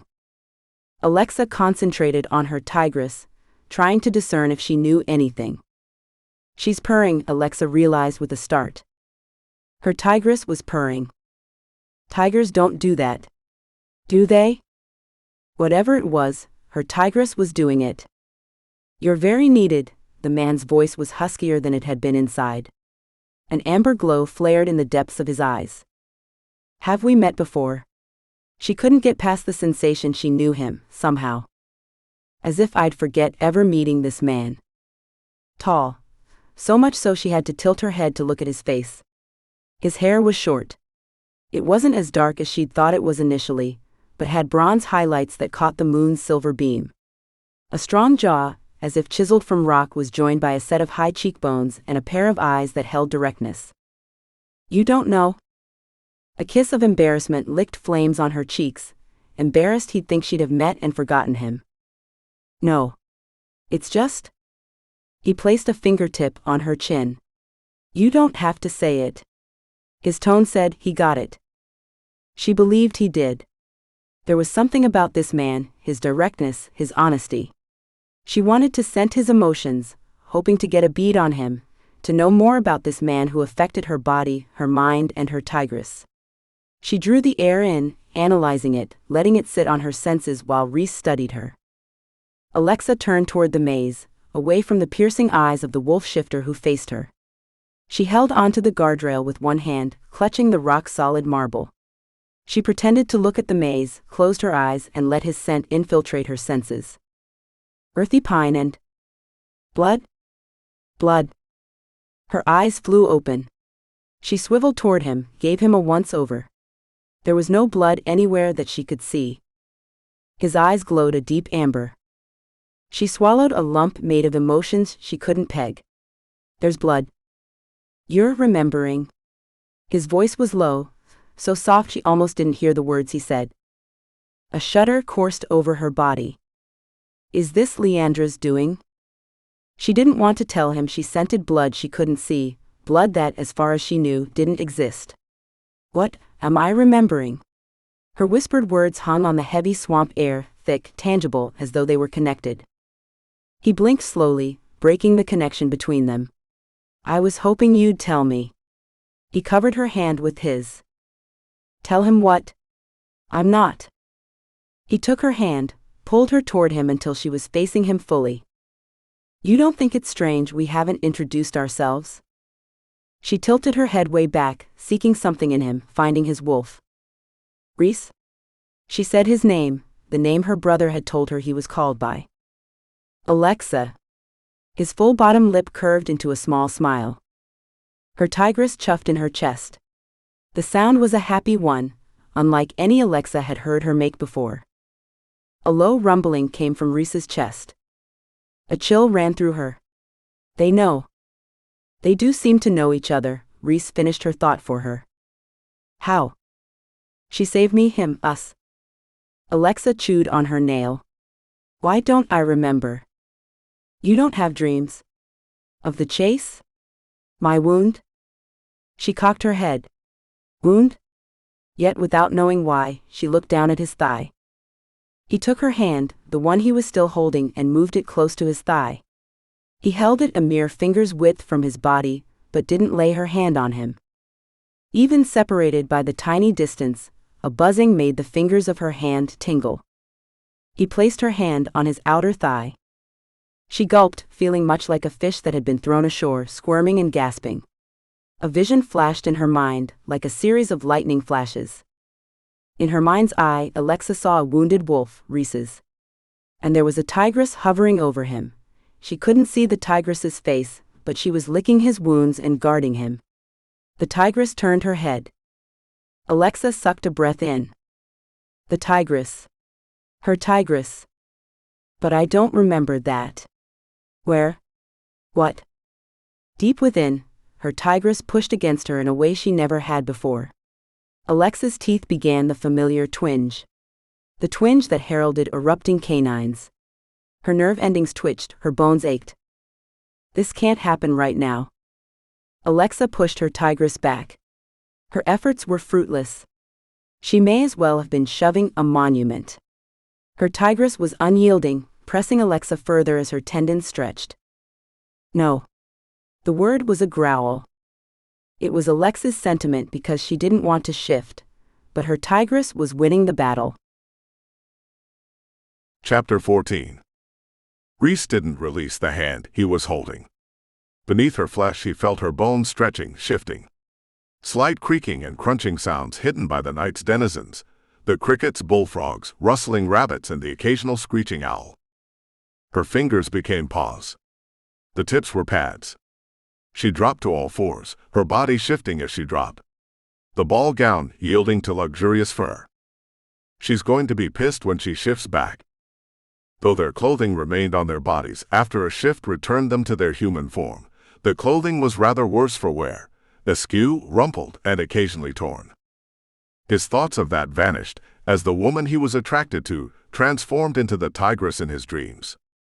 The same eyes, the same intricate patterns. The same silver and white against black stripes.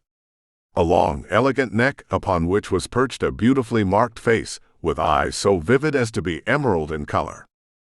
He stared at the tigress. She was the very one from his dreams.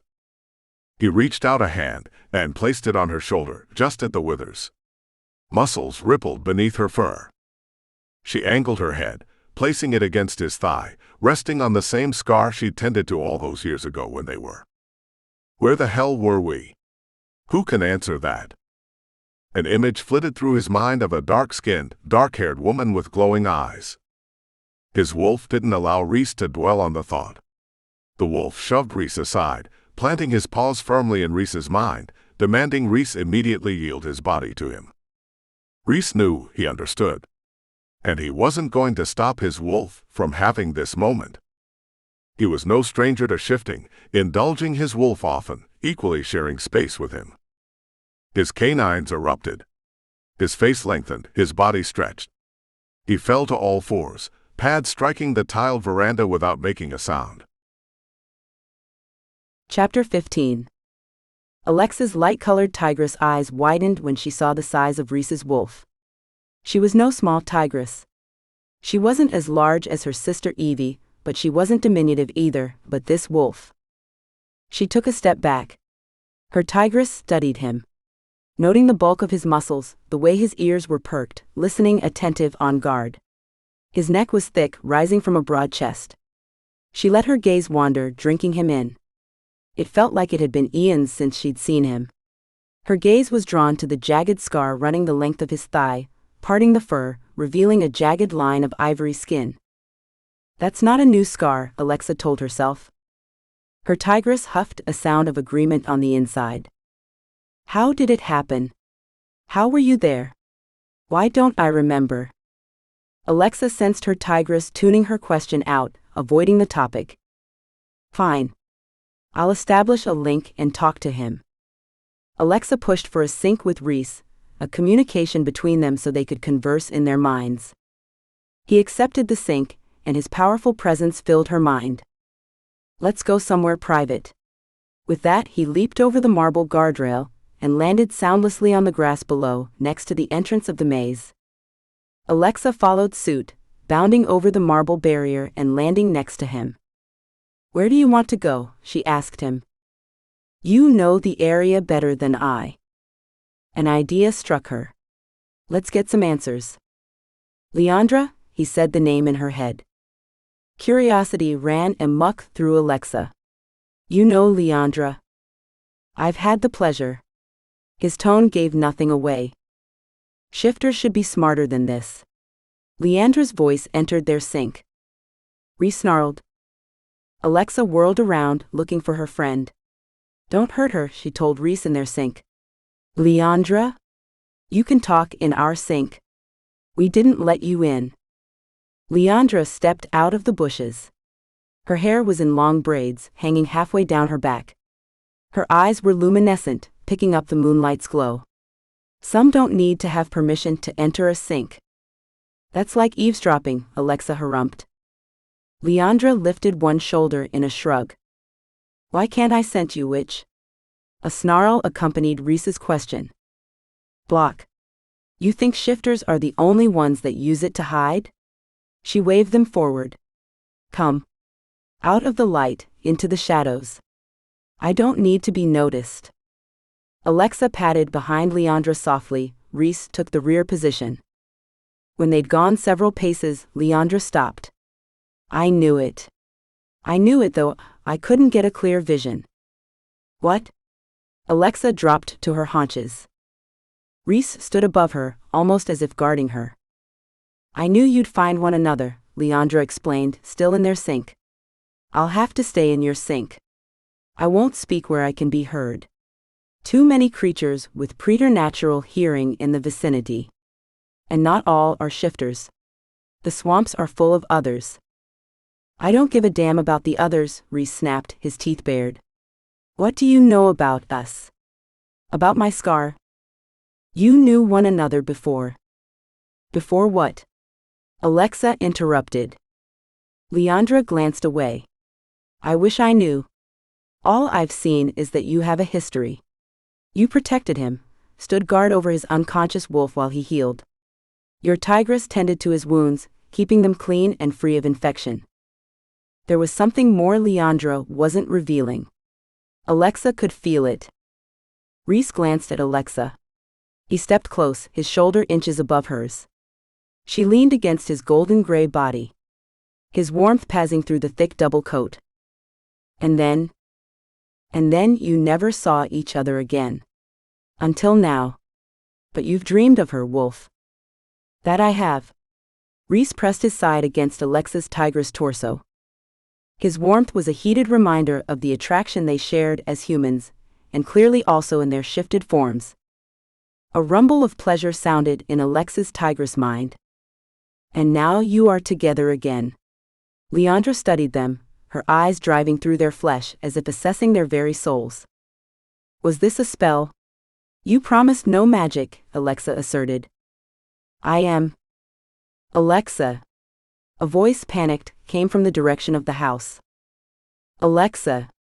The voice was closer. Alexa recognized Maylene's voice. I must go. I can't be seen here. Leandra made a swift turn and vanished into the thick shrubs. Alexa shifted into her human body, trying to be soundless and wishing she was more accomplished so she could do it effortlessly. I must practice shifting. Here, Maylene. She turned to Reese. You should go. For now. We have unfinished business. With a quick twitch and a sudden almost soundless move, Reese shifted into his human form. He touched a finger to her bottom lip, tracing it, then placed it against his lips and slipped toward the maze, giving Alexa a backward glance. To Alexa, his departure felt like a crater had been blasted in her body. She felt his presence depart, leaving behind an emptiness. She glanced at her dress. For fuck's sake. Her ball gown looked like she'd been in a tussle. She pulled at the fabric to straighten it, and swiped at dust marks. A small tear in the satin at her waist made her grimace. She could hide it if she placed her arm strategically. Cher. Mayleen's eyes widened. What happened to you? Were you accosted? Where is Theo when he's needed? She scowled as she glanced around. It's nothing I couldn't handle. What was it you needed? Did we run out of punch?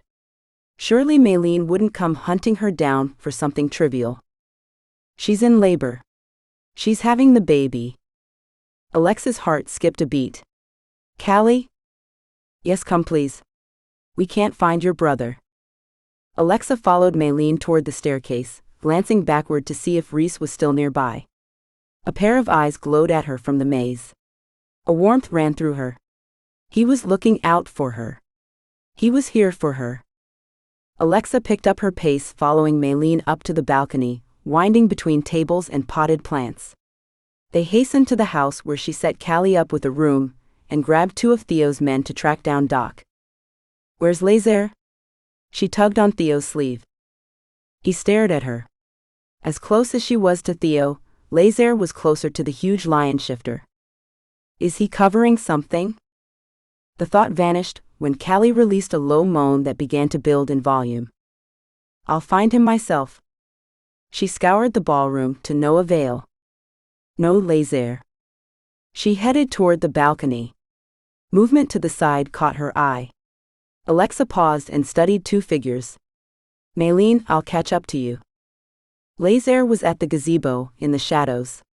And he was embracing a blonde, in a black and gold ball gown. She hastened toward him. Lézare. Her brother raised his head and looked at Alexa. Callie. She's in labor, Alexa yelled at him. Fine time for him to be making out with some random woman. He waved in acknowledgement and headed toward her and up the stairs. He joined her. Alexa indicated the gazebo with a nod. Who is that? He glanced at the gazebo. A guest. The look on his face reminded her of when he was a kid, and didn't quite confess to the full version of a story. Where's Callie? I set her up in a guest bedroom, and sent some of the men to find Doc. Be right there, he told her, then veered toward Theo. Chapter 16. Alexa exhaled and leaned against the wall in her bedroom. She'd performed some emergency repair to her makeup and dress. Shifting was such a bitch to clothing. Thank goodness Callie had been in labor, and no one paid attention to the way she looked. But things weren't completely settled. Now her concerns were back. Alexa ticked them off on her fingertips. She touched her index finger. Now Lézare is gone. Again. This is so unlike him. She was beginning to worry about him. Middle finger. And Theo has vanished. Probably sent somewhere by Lézare. Ring finger. And Evie hasn't been heard from since she told Vela she'd go on the bus tour. Pinky. No word from Valencia. What the hell was going on with her? Everything was falling to pieces. Except that Callie had the baby. A healthy baby boy they'd named Elias Raphael after Gavin's and Vax's brothers. They decided they'd call him Eli. The music from downstairs thumped a beat, reminding her a party was still raging. Shifter hearing was sometimes overrated. I wonder what Reese is doing. Was he waiting for her? Had he found someone else to dance with? Had another curvy shifter turned courtesan and wooed him away? Though a twinge of jealousy ate at her gut, Alexa knew better. There was some type of bond between them.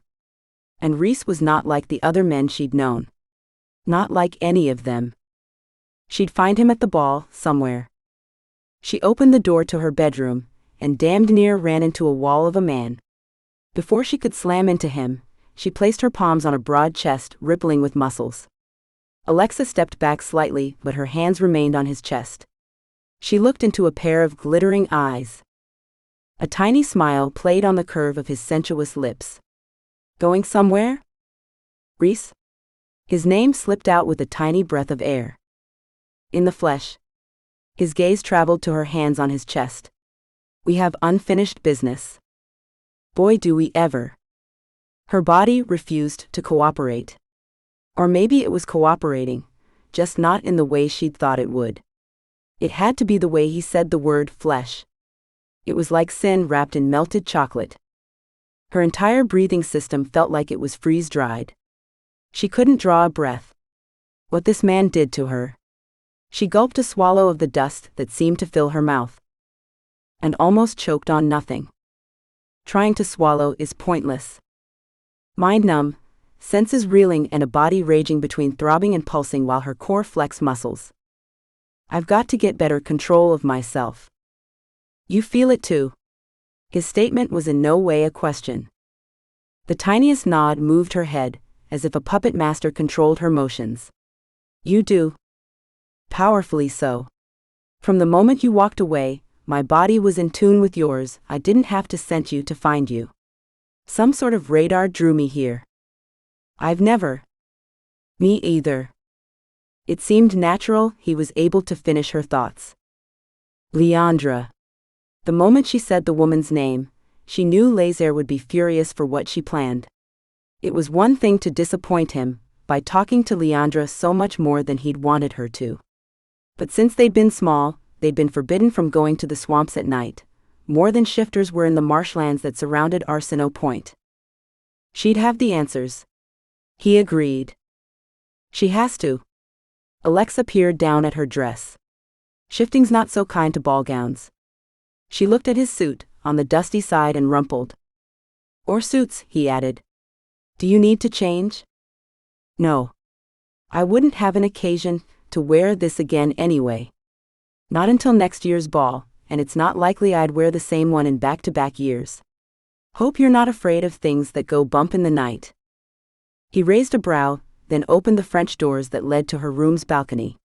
Ready to shift? Her energy level wasn't accustomed to this much consecutive shifting. She didn't want to tell him that if she shifted again so soon, she probably wouldn't be able to return to her tigress form for a few days at the very least. Sure. Would have been better if she'd told him no. Too late. With startling swiftness, he'd shifted into his wolf and slipped through the doors. Here we go. Alexa shifted, grunting at the discomfort and pain of morphing into her tigress's form. Once she'd padded to his side, he pushed for a sink. You know where to go. I've been there a few times. She didn't elaborate on the most recent visit and what had transpired. His wolf eyes slimmed into a thin line in the night's dimness. What if we don't like what Leandra has to say? Alexa hadn't been prepared for that. What if they didn't? We'll deal with whatever comes our way. She was eager to find out how she had history with him, and why Leandra was hiding something. Another thought occurred to her. One she pushed away. What if what they felt for each other wasn't the same away from Arceneaux Point? What if there was a spell on them? Chapter 17. Reese kept pace with Alexa's lope. She seemed in a hurry to get to their destination. He understood her motivation, but didn't see the need to rush. They trotted through paths and brush, avoiding the areas where the ground was too soft. Quicksand, she explained in their sync. More than 30 minutes into their sojourn, his nerve endings twitched with warning. The fur on his back rose and he slowed his pace. Let's go, Alexa insisted. Wait. He drew to a full stop. She took a few paces then turned back toward him. What is it? There's something out there. He looked toward the dark cluster of trees, and the glimmer of water touched by moonlight. Alexa's dark eyes gleamed as emeralds. She closed them into slits. Her body tensed, her muscles bunched in her haunches and shoulders. It's not surprising. He gave her a double take. What do you mean? The swamps. There are other creatures. Not just shifters. Anything you think we can't handle. He refused to believe there was something he couldn't handle. There never had been. Shifters have been known to lose. Her tigress's voice was a low whisper in his head. Shit. Shit. Shit. Reese could deal with putting himself in danger.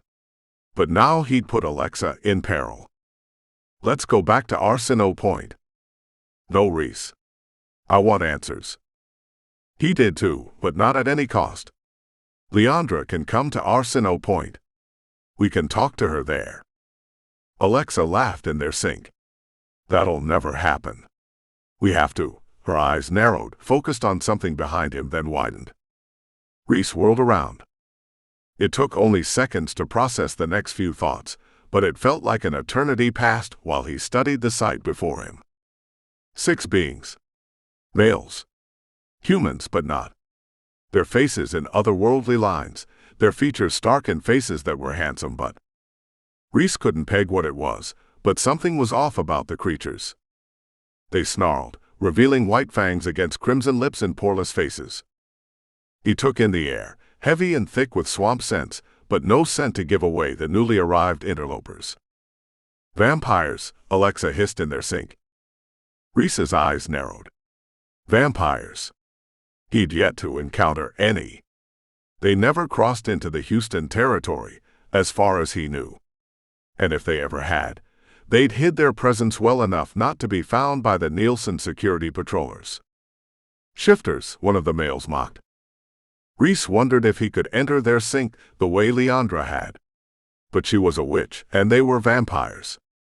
You're trespassing, another vampire sneered, his features aristocratic, though his attire was no different than one would expect to find on the streets of New Orleans. Khaki pants, a collared white shirt. Each of the vampires was dressed the same, as if they'd walked out of one of the clubs, just another group of humans, regular Joes out for the night. Except for the fangs. And the skin. Perfect skin, flawless, as if airbrushed or photoshopped.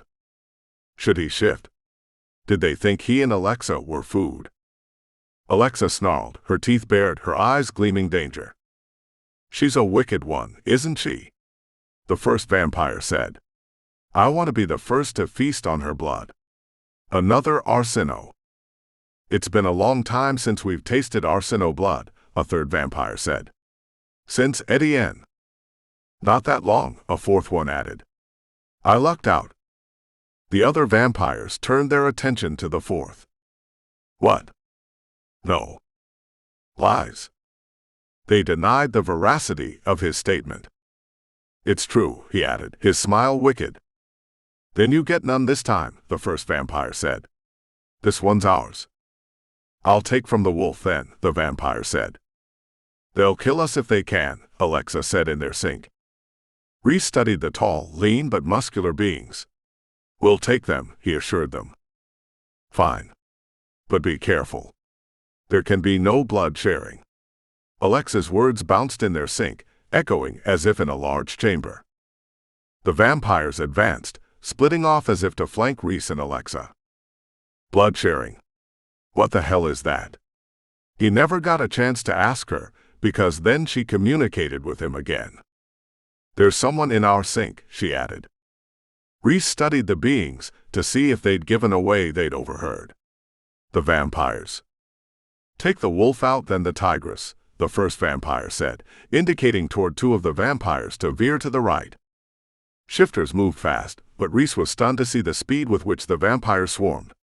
He dropped to his haunches next to Alexa at an angle so as to not leave them open to attack from the side. But before he could think of leaping toward their attackers, a vampire had lunged for him, fangs bared, clawed fingers extended. The vampire swiped at Reese. Reese jumped back, then leapt for the male's throat. A howl from and a grunt made him stop mid-leap, swiveling his torso to check on Alexa. She had a vampire by the throat, but another had sunk his fangs into her neck. Reese's body slammed into the vampire he'd been lunging for. The vampire collapsed with a thud. Reese pounced toward the vampire with his fangs deep in Alexa. Kill her. Now, one of the vampires screeched. I think not, a voice came from the right. All activity froze. The vampire released Alexa, her blood on his lips. Alexa let the vampire go. He hurried toward his companions. Reese glanced to the right, already recognizing the voice he'd heard twice before. Leandra stood before them, emerging from the shadows of the trees that led to the swamp. Reese hastened toward Alexa. Blood trickled from the wound in her neck.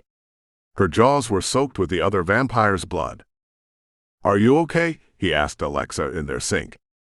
"God, I'm an idiot." "She's far from okay. She's got blood dripping from her neck." "Witch. Go. Leave us." The vampires glared at Leandra, their eyes turning to a red so dark as to be black. "Go. Before I make you wish you had." Leandra's already light eyes picked up the full moon's beam and shone almost white. Black stripes emanated from her pupils, lining her silver-white irises like the spokes of a bicycle. Reese stared at her eyes. He'd never seen eyes do that. He didn't have time to dwell on the oddness because the vampires were hissing and drawing back. "Don't be afraid. There are 6 of us. We can take her," said the second vampire. "Fool. You should know better. We cannot take her kind." The first vampire took a step back. "We can," the second vampire insisted. "Fine." The second vampire flashed, moving quickly, stopping in front of Leandra. His fangs bared, his eyes turned from brown to a deep red. He reached for her with claw-tipped fingers. He stopped. Blood began to flow from his eyes as if he were crying crimson tears. His mouth opened in a silent scream, his fangs shattered into tiny white shards scattering about him. His mouth still open, his Adam's apple worked furiously, but no sound escaped the open orifice. His hands reached for his face, but immediately were yanked to his sides, as if being pinned by an invisible force. Leandra's hand was raised toward the moon, as if in supplication. Her face was immobile. "Go." Leandra pointed to the vampires. "Go now." 4 vampires turned to leave. The soundlessly screaming fangless one collapsed to the ground. The 6th vampire turned to leave, then looked back at his fallen clan member. He leaned down, pulled the wounded vampire to his feet, threw him over his shoulder, and with a backward red glare at Leandra, he followed the other vampires into the dark mist that had begun to settle in over the water. Alexa released a sound that was more like a groan than a growl. Reese turned his attention away from the departing vampires. Alexa's vibrant green tigress eyes had glazed over to a dull finish. He shifted immediately, ignoring the discomfort, shoving through the shift with a haste that made his wolf snarl. Something's wrong with Alexa. She needs an antidote." "For what?" Alexa's tigress collapsed onto the dirt road, not much wider than a large path. Reese kneeled next to her, feeling for her pulse. "She's weak. I can't lose her. I can't." "Alexa." He stroked the luxurious fur. "Alexa. You need to shift now. We need to get you to the cabin before the blood share takes over." A low grumble came from deep within Alexa's tigress chest. "You can do it, my love." He leaned close to her, his lips near fur-tipped ears. "Do it. Shift. I'll carry you to the cabin. Shift for me." His words were choked, his throat stuffed with a lump of despair. "Do it now. Damn it." Alexa's body began to make slight creaking and stretching sounds. Then seconds later, she lay on her side on the road, laying on a rumpled cream-colored ball gown. Her face was pale, dark lashes lay on ivory skin. Her lips were coated with dried vampire blood, and 2 puncture wounds dotted her neck where the being had sunk his fangs in. Reese tried to wipe the blood from her lips. "Get her up now. We have to hurry." The black spokes had vanished from Leandra's eyes, leaving her with that eerie silvery blue color. Reese picked Alexa up, lay her against his chest. "Lead the way." He followed a running Leandra down the path, careful not to jar Alexa. The path narrowed, yielding to a ramp that opened up to a porch-wrapped dilapidated cabin on stilts. Running quietly up the ramp, Leandra opened the door and let him in. She indicated a tiny cot in the corner. "Give us privacy." But he was about to protest. He didn't want to leave Alexa alone. Then he remembered how much Leandra had done to help them. "I'll be on the porch, keeping an eye out." Her eyes gleamed in the cabin's dimness. "They won't be back." Alexa moaned and squirmed on the cot. Leandra reached for a vial on the shelf. Reese slipped out the front door and studied the swamp's foggy darkness, but he couldn't help from keeping his shifter hearing tuned into what was happening in the cabin. Chapter 18. Burning. It started in her fingertips and toes, then moved upward. It was as if someone was injecting lava in her veins. "You were bit by that bloodsucker, then you bit him. You've blood shared." That was Leandra's voice, coming from far away, but talking to her, Alexa knew. She knew because she remembered. The vampires, the attack. Then everything went foggy in her mind. It was like drowning, but not in water.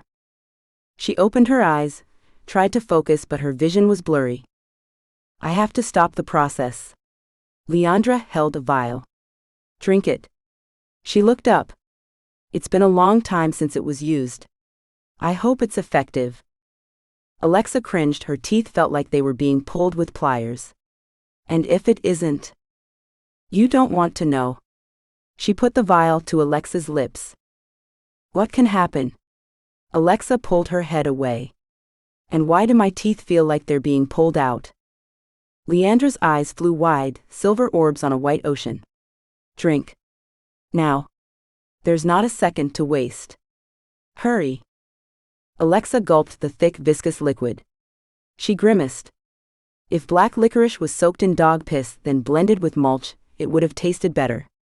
That's horrible. A series of rubber bands snapped in her body.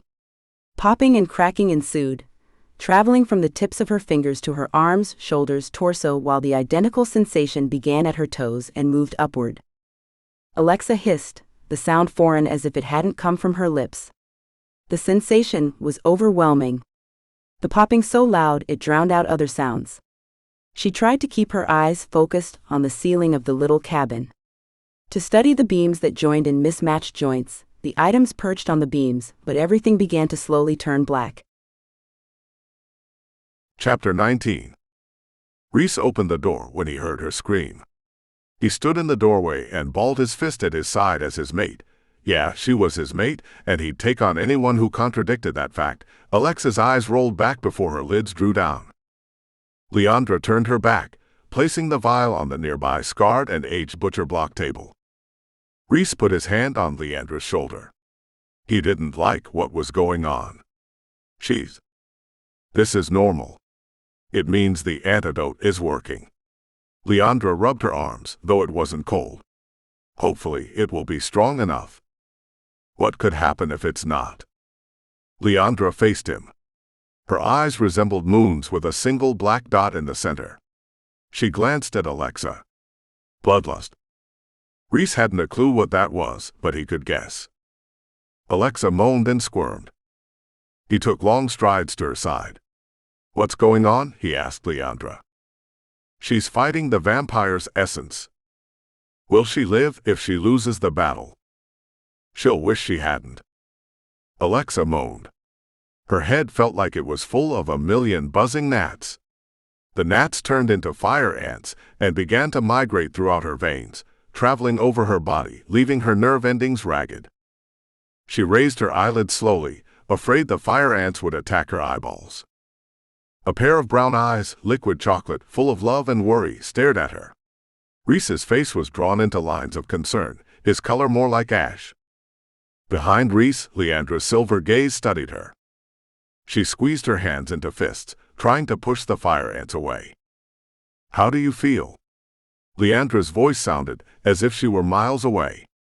The words seemed to come from her before her lips even moved. Or did they move at all? Alexa blinked hard, pushing the ants' pinpricks from behind her lids. "Will I be infected?" "I think we caught it in time." "You think?" Reese's voice was fraught with unease. "I'm pretty sure." A frown put vertical lines between his brows. He placed the back of his hand against her cheek. Alexa flinched as if she'd been burned. Did I hurt you? Her skin is sensitive. All of her is sensitive. Shifter cells are battling vampire cells, with a little assistance from my people. Another platoon of ants made its way over her body. Alexa moaned, stretching her fingers apart so they didn't touch each other. She released a low moan. Reese turned toward Leandra. Is there nothing you can do? Perhaps. Leandra stepped away and took a minuscule flask from the top shelf. Drink. She popped a lid off the glass vessel and touched it to Alexa's lips. The contact made her jump back as if more ants had been placed against her mouth. Drink, Leandra insisted. What's that you're giving her now? Something to ease the discomfort. The liquid was flavorless, but its effect was immediate. It pulled Alexa into a black bottomless pit where no sensation existed. She closed her eyes in blissful numbness. Alexa awakened slowly. She remained motionless, her eyes closed, while she waited to see if the ants had departed. No stinging or burning. She kept her eyes closed and let her shifter senses pick up Reese's scent. Joining Reese's scent, the cabin's aromas told her she was still at Leandra's. You weren't honest with us. That was Reese's voice. What did you want me to tell you? Leandra's tone was sharp. How I know her. What we were to each other before. I don't know for sure. But it's better than nothing, Reese explained. I'd rather know what little you think you know than nothing. You knew each other in another life. Were we mated? You'd couple bonded. That's what's kept you drawn to each other. Alexa felt Reese's warm hand, recognized it was him, not only from his pulse, but from the way her body reacted to his touch. Every cell of her being tried to reach toward him, to be nearer to his essence. His fingertips brushed her hair away from her shoulder. She has no mark of having been couple bonded. Maybe it was long ago. Do not ask me for details. I have not delved into your past. Alexa had known Leandra far too long not to realize her phrasing, and her tone said there was something unsaid. But you can, can't you? Reese said, his hand resting on Alexa's shoulder, offering comfort and security. You can delve somehow. You can answer questions. It's dangerous to do, and a risk I won't take. Alexa's eyes flew open. What risk? She felt Reese's pulse quicken as a response to seeing her awake. How are you? He caressed her shoulder, his thumb making circle patterns on her flesh. I'm me. I think I'm fine. She tried to sit up, but pinpoints of flashing lights dotted her vision. She reached for his shoulder, holding on for support. Maybe not completely fine. Reese pressed his lips against her forehead. I was so damned worried. The words were low, a tortured whisper torn from his core. Alexa pressed into his body, letting his strength imbue her with her own. Leandra opened the curtains, letting the morning's light cast a glow in the cabin. The morning had ushered away the darkness and the creatures that inhabited it. Leandra placed a frying pan on a 2-burner stove, then pulled a carton of eggs from an ancient icebox. She cracked 4 eggs, then turned toward the doorway. Someone comes. A knock sounded on the wood. How did I not hear that before she did? Reese asked, though Alexa thought the question rhetorical. The door opened, and Theo's large bulk blocked the doorway. His eyes narrowed as he took in Alexa laying on the couch, and Reese perched on a chair next to the couch. Leandra hovered to the side. Theo took a step into cabin. What's going on here? He glanced at each of them, one at a time. Reese's hand tensed against Alexa's shoulder. She put her fingers over his. Theo can be trusted. Trusted.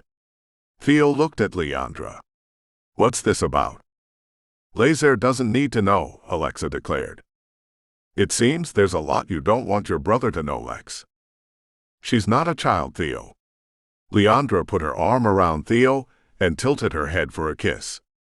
Reese glanced at Alexa, the question clearly in his eyes about Leandra and Theo. Long story. Lézare's back. He's searching for you. Alexa jumped up, almost knocking Reese off the rickety chair. Is everything okay? Is he fine? Yeah, but seeing as how it's almost noon, the brunch has been put off. Evie's not anywhere to be found. She's not opening her door. He's so pissed, he's thinking of breaking the door open. Valencia's not back. He sent 2 guys out to find her. If she didn't take I-10 to get here, then they'll never find her. Alexa heaved a sigh. I almost die at some damn vampire's hands, fangs, and life goes on as usual. She peered down at her clothing. Except it wasn't her clothing. Alexa was in a thin, loose sweater, very loose, and a pair of drawstring sweatpants that nearly fell off her. And it's not like I have small hips, for fuck's sake. My clothing? Leandra coughed. I had to get you out of that dress. The clothes are borrowed. Leandra held up the cream-colored dress. I tried to restore it to what it was before you shifted. Thank goodness she didn't say before you fought the vampires. Theo may not keep my secret from Lézare. It looks wonderful, Leandra. I've brought the airboat. It'll make the return trip quicker, Theo announced. It's around the bend. I didn't want to risk bringing it all the way. Wasn't sure who'd be here, and didn't want to alert them. Like who? Alexa wondered. The vampires were long gone.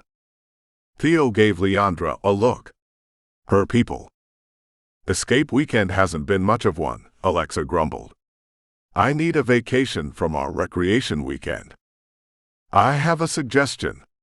Reese tugged on the sweater, pulling her close against his chest. Houston's a great location to get away, and I have the perfect place for you to hide. Oh please, what's Houston got that I'd want to see? Houston has nothing on New Orleans. Houston has me. Reese's smile tipped up, meeting his eyes. Right now, Houston sounded heavenly. Can I have some privacy so I can change? And if I'm lucky, I can sneak into my room and change into something that doesn't look like it's been through a couple of shifts and a fight with the vampires. Although, Alexa had to admit, Leandra had done a remarkable job of removing the bloodstains she was sure were there. And miraculously, there didn't seem to be any new damage. I'll help you change. Leandra shut the door behind Theo and Reese. Chapter 20. Alexa did it. With a little help from Theo, and a lot of help and a dirty look from Maylene, Alexa managed to sneak in the back door and up to her room to change. She was about to close her door when Maylene tugged on her arm. There's something you should know. She hemmed and hawed, then crossed her arms under her breasts. Lézare has found a woman. He did? Alexa grinned. Maybe this wasn't going to be such a bad escape weekend after all. Before you get too happy. What? Heavy footsteps sounded on the stairway nearest her room. Alexa? It was Lézare's voice. He can't see me like this. I've got to change. Stall him. She gave Maylene a gentle nudge toward the stairway. Please? Alexa didn't understand what the headshake Maylene gave her meant. And she didn't have time to figure it out, either. Not with Lézare a few paces away. She slipped into her room, closed the door behind her, and leaned against it. She listened to Maylene telling Lézare she needed him downstairs. Then the sound of departing footsteps brought relief. Phew. Alexa unzipped the dress, struggling to do something she'd normally need help with. It didn't help when she heard the soft whisper of fabric tearing as she reached the last stage of the zipper's teeth, parting the fabric. She threw the dress in the corner. That damn thing needs to be burned after that ordeal. Grabbing a pair of black slacks and a yellow top, she donned them quickly and picked up her toothbrush. What I should do is brush this messy mop. She grimaced at her reflection in the mirror. Maybe she should get a hairbrush instead of a toothbrush. Was it true, what they said about vampires? That they had no reflection? She had no clue. Maybe it's a good thing I can see mine then. On the nightstand, her cell phone vibrated. She darted toward it. She didn't recognize the number, and it wasn't attached to any of her contacts. Could it be Valencia? She picked it up. I miss you already. A low, sexy voice said in her ear, pulling at her core, tugging at her senses, making her want him.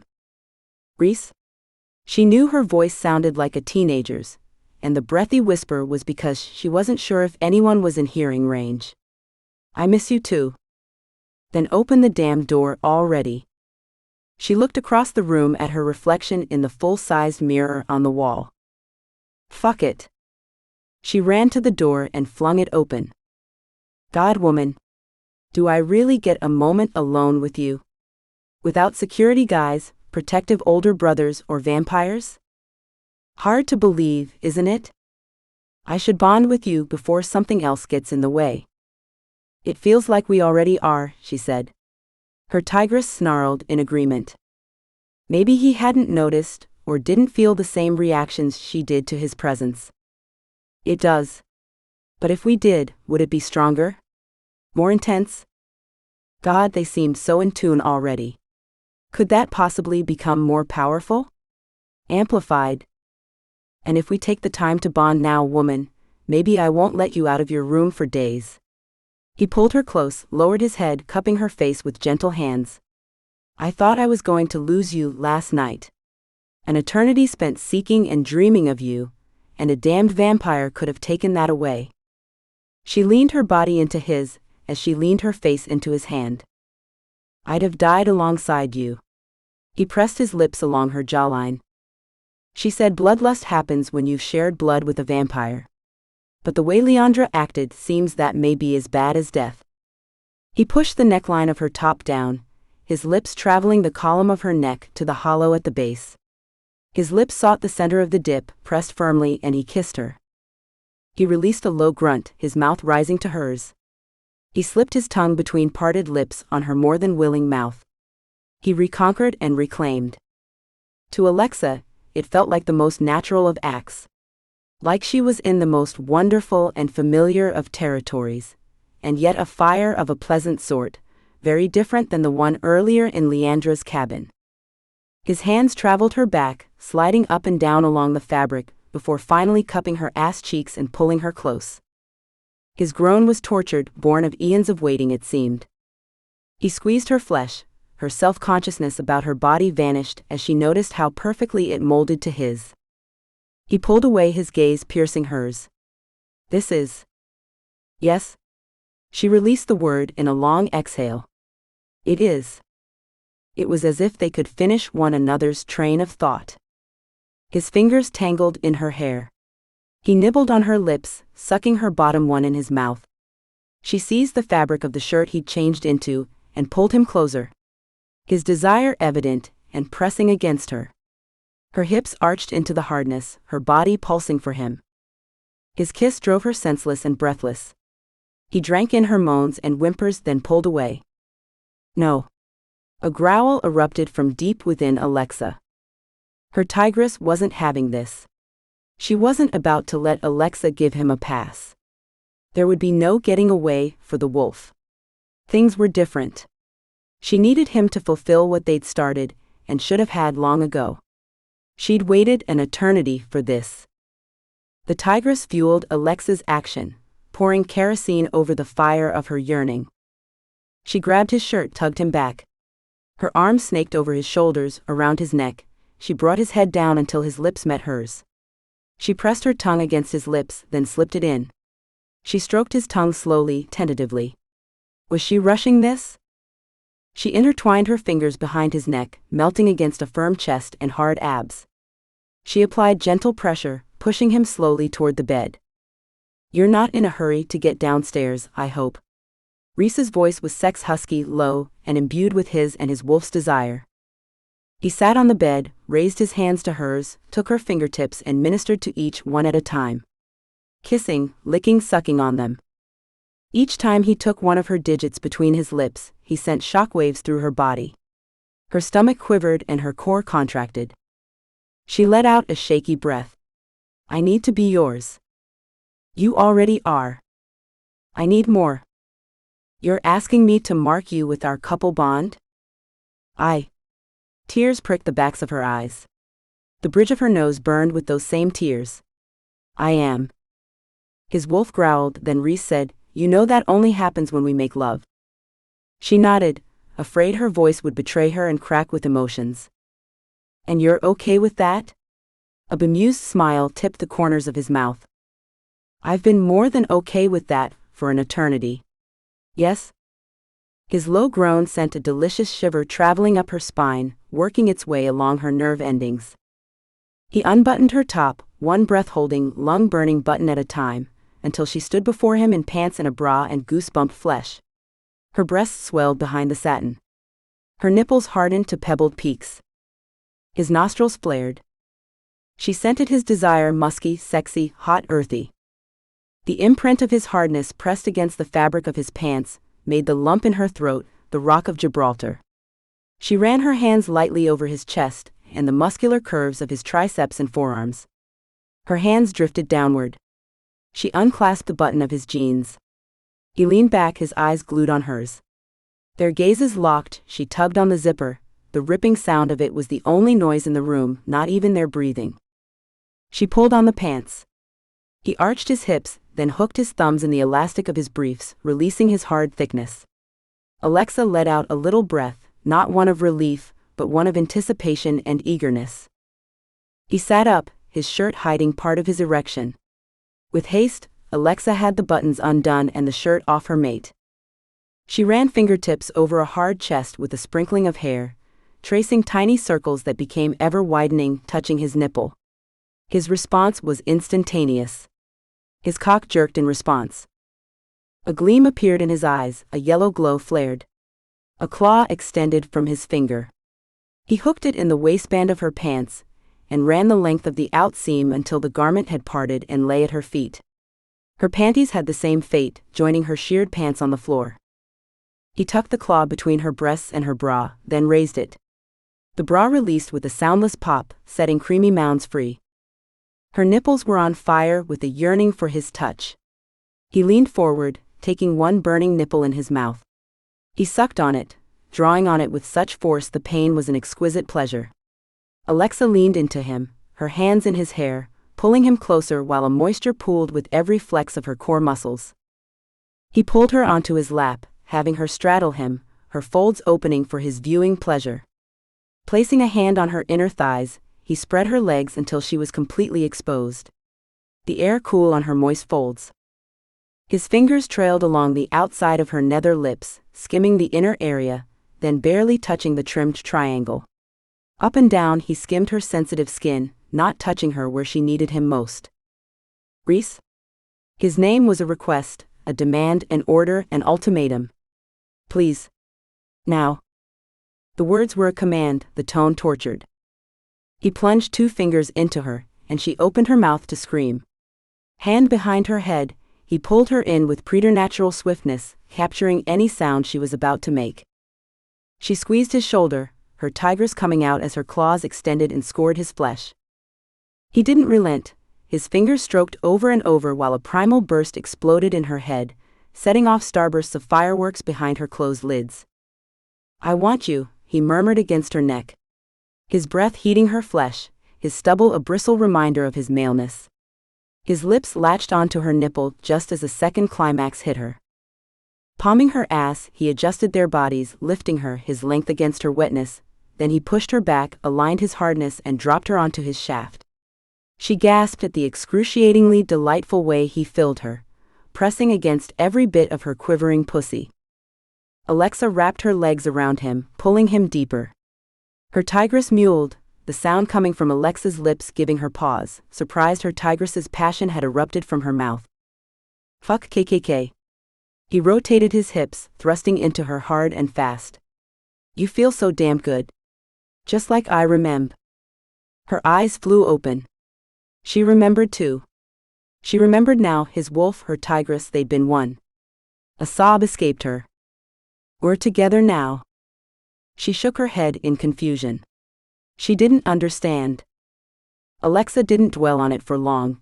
His lips seized hers in a kiss that shoved everything away, leaving just the two of them. He pumped in and out of her, plunging deep. A climax began to build, waves of heat pulsing through her body. A quivering wave turned into a series of muscle spasms, as her body grew tight around him and his cock swelled. A rumble started in his chest, building into a roar their kiss contained. She knew the moment he was going to come undone. She tore her lips from his. "Bond me, Reese?" Reese didn't need to be asked again. He sank his teeth into the soft flesh at the base of her neck where it curved into her shoulder. Ecstasy and agony merged at the juncture where he'd bitten her. His lips closed over the wound, sealing it. Another orgasm exploded within her, while he released his passion in hot spurts. He licked the wound while her shifter healing powers healed it. She collapsed against his body. Reese held her close, their hearts beating with the same pulse. Moments later, Alexa rained tiny kisses on the corner of his lip, his jaw, his chin, his neck. Reese took her by the shoulders and held her so he could look in her eyes. "You're going to make it so we can't go downstairs to brunch." Puzzled, she studied his face. "Food? You think I'm concerned with food right now? I'd think you'd be concerned about your brother walking in on us. We got lucky the first time." Her face flared with heat, she was sure a blush had darkened her cheeks. "I suppose you're right. I don't think I'd appreciate Lézare catching us. Anyway, Maylene said he'd found someone. Maybe my brother will finally take a mate." "I'd say he has. I saw them together as I walked up. Unlike you, I didn't sneak in the back." He gave her a wink. Alexa playfully struck his arm. "It's all your fault." She turned toward the mirror and reached for the long-forgotten hairbrush. "Oh sure. Because that's what I want my woman doing, attacking vampires." "Yeah, right." He smacked her ass with an open palm. She whirled and turned on him, wielding the brush like a weapon, the smile quick and easy on her face. It did feel as though they'd been together forever. He tugged on the brush, pulling her into his chest with a crash, taking her lips hostage. He twirled her around and tossed her on the bed. "Don't say you weren't warned. You'll just have to meet your brother's mate, Natalia, later." Alexa froze. Her tigress snarled. "What?" She drew back. "What did you say?" "About meeting your brother." "About his mate." "No. There's no way. That shrew is not good for my brother. What the hell is Lézare thinking? I'm going to kill him." Chapter 21. Reese stared at Alexa's departing back. A luscious ass attached to a lovely set of hips, on a rampage down the stairs as quickly as she could, acting as if the house were on fire. He followed her downstairs, hoping she wasn't going to kill the blonde he'd seen attached to Lézare's arm, since Lézare seemed genuinely fond of the woman. He couldn't say he was surprised by Alexa's actions. This was the woman he'd always known she was, even though all he had were dreams of a tigress. She was passionate and loyal, and quick to leap to the defense of those she loved. Alexa reached the bottom of the stairs. Maylene. Maylene was carrying a tray toward the kitchen. She paused and studied Alexa's face but didn't say a word. "Tell me it's not true." Maylene nodded. "It is." "BBU but." She stomped her foot, grinding her heel into the carpeting. "How dare he?" "How?" "Lower your voice. The baby's asleep. I've just taken his little mama some brunch." Alexa harumphed. "Where's Lézare?" "He's looking for Evie and Mr. Martinez. They haven't been seen since yesterday morning." "What?" "He's gone." Reese spied Rory walking in the front door and waved him over. "Where's Mason?" "And Evie Arceneaux?" Rory shrugged. "Where have you been?" He glanced at Alexa, who stood there, a frown on her face, anger turning to concern. Rory opened his mouth in an "oh, really?" Reese nodded. "Oh boy," Rory mouthed and shook his head. "Does Lézare think something's wrong with Evie?" "Alls I know is he and Miss Natalia left for New Orleans. He said to go ahead with the brunch if you wanted." "If I wanted?" Alexa turned to Reese. "Maybe we should help him find Evie." Reese nodded. "Sure." He turned to Rory. "You want to take care of things at home while I head to New Orleans?" So much for the underground fighting ring, but right now, finding Alexa's sister is more important. Though he did wonder if this was some sort of sulking histrionic on Evie's part. He'd overheard several conversations between the Tiero tigresses the night before. A sound caught Reese's attention. Rory raised his head, he'd heard it, too. Then Alexa. A car's approaching. It's probably Lézare with Evie. Alexa's voice had a hopeful note. Let's hope. Reese could then grab his newly bonded mate and go to Houston for some quality drama-free time. Reese followed behind Alexa, his brother Rory next to him. Interesting weekend, Rory said. I'll say. You have no idea, little bro. And with any luck, no one would ever find out all that had transpired. A red little sports car pulled up. Valencia. Alexa squealed her sister's name. For fuck's sake, it's about time, Reese thought. A curvy redhead stepped out of the tiny car. More like she ejected herself with the speed of a fireball. Alexa. The newcomer flashed even white teeth, then jumped to the first marble step. She froze, then looked at Reese, her mouth dropping open. Then her gaze flew to Rory. A gasp, nostrils flaring, eyes dilating. She shut down, as if someone had disconnected her from a power source. Totally off. No emotion. Nothing. Reese glanced at Rory. Was it him she'd reacted to? Why? Rory's eyes narrowed to slits. Reese could sense his brother's pulse had quickened. Hey.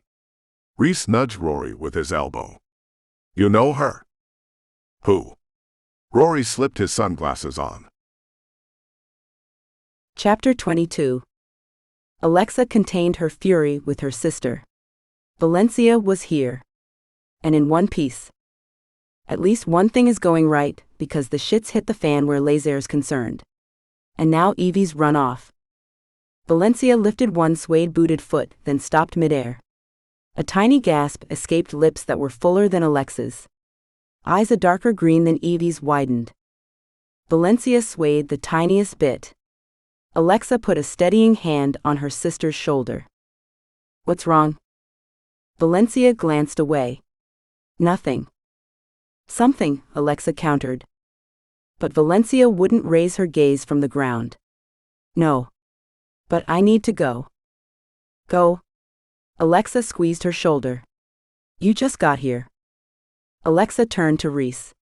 Maybe he could provide reinforcements, help, something somehow. Reese was staring at his brother. Rory had gone pale, sunglasses hiding his eyes, but his stare was fixed in Valencia's direction. Valencia. I want you to meet Reese. He's... God, am I really going to break the news like this?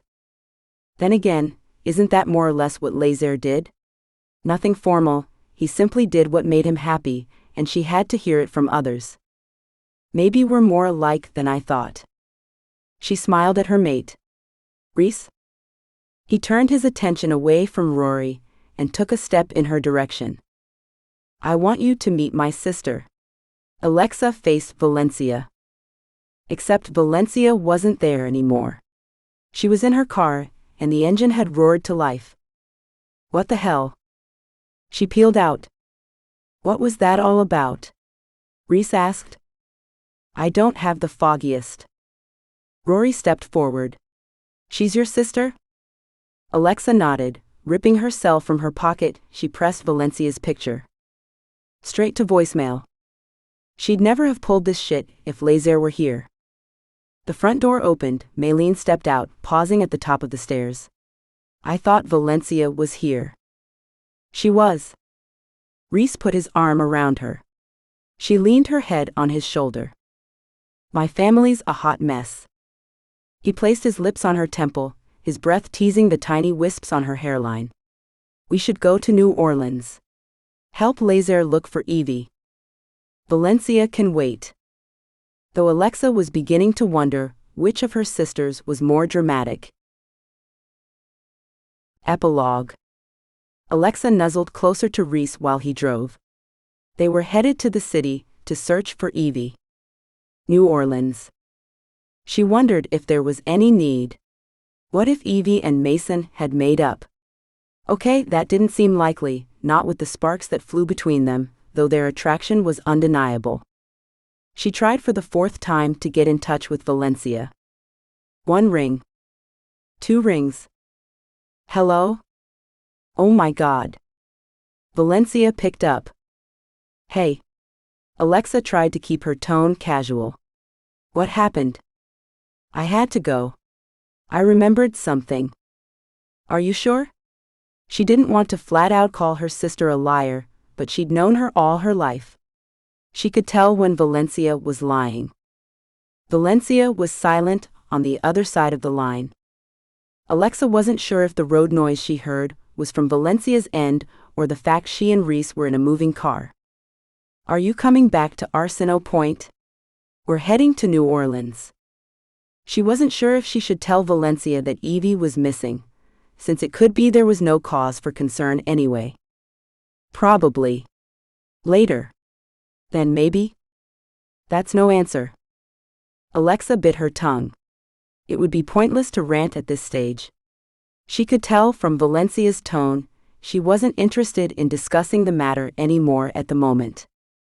I need to go, sis. Okay. Call me later? She waited for Valencia to answer, but the phone indicated the call had ended. Tearing his eyes from the road, Reese gave her a sideways glance. All okay with your sister? Alexa shrugged. I haven't seen as much of her in a while. Maybe it's been a couple of years. It's like she's deliberately pulling away. She didn't stay long at Escape Weekend last year. Only came in for the ball. Actually, I didn't see her at all during the entire ball. What do you think is going on with her? I don't know, but if I can get her back to Arceneaux Point, I'm going to corner her and grill the answer out of her. Do you think Lézare will be okay with you moving to Houston? Are you asking me to? He squeezed her hand. I'm asking you to never be away from me. Ever. That was one request she would honor. Thank you for listening. This has been a Shifters Forever Worlds book by Elle Thorne. Stay tuned for more episodes. Don't forget to subscribe and to ring the bell to be notified of new releases.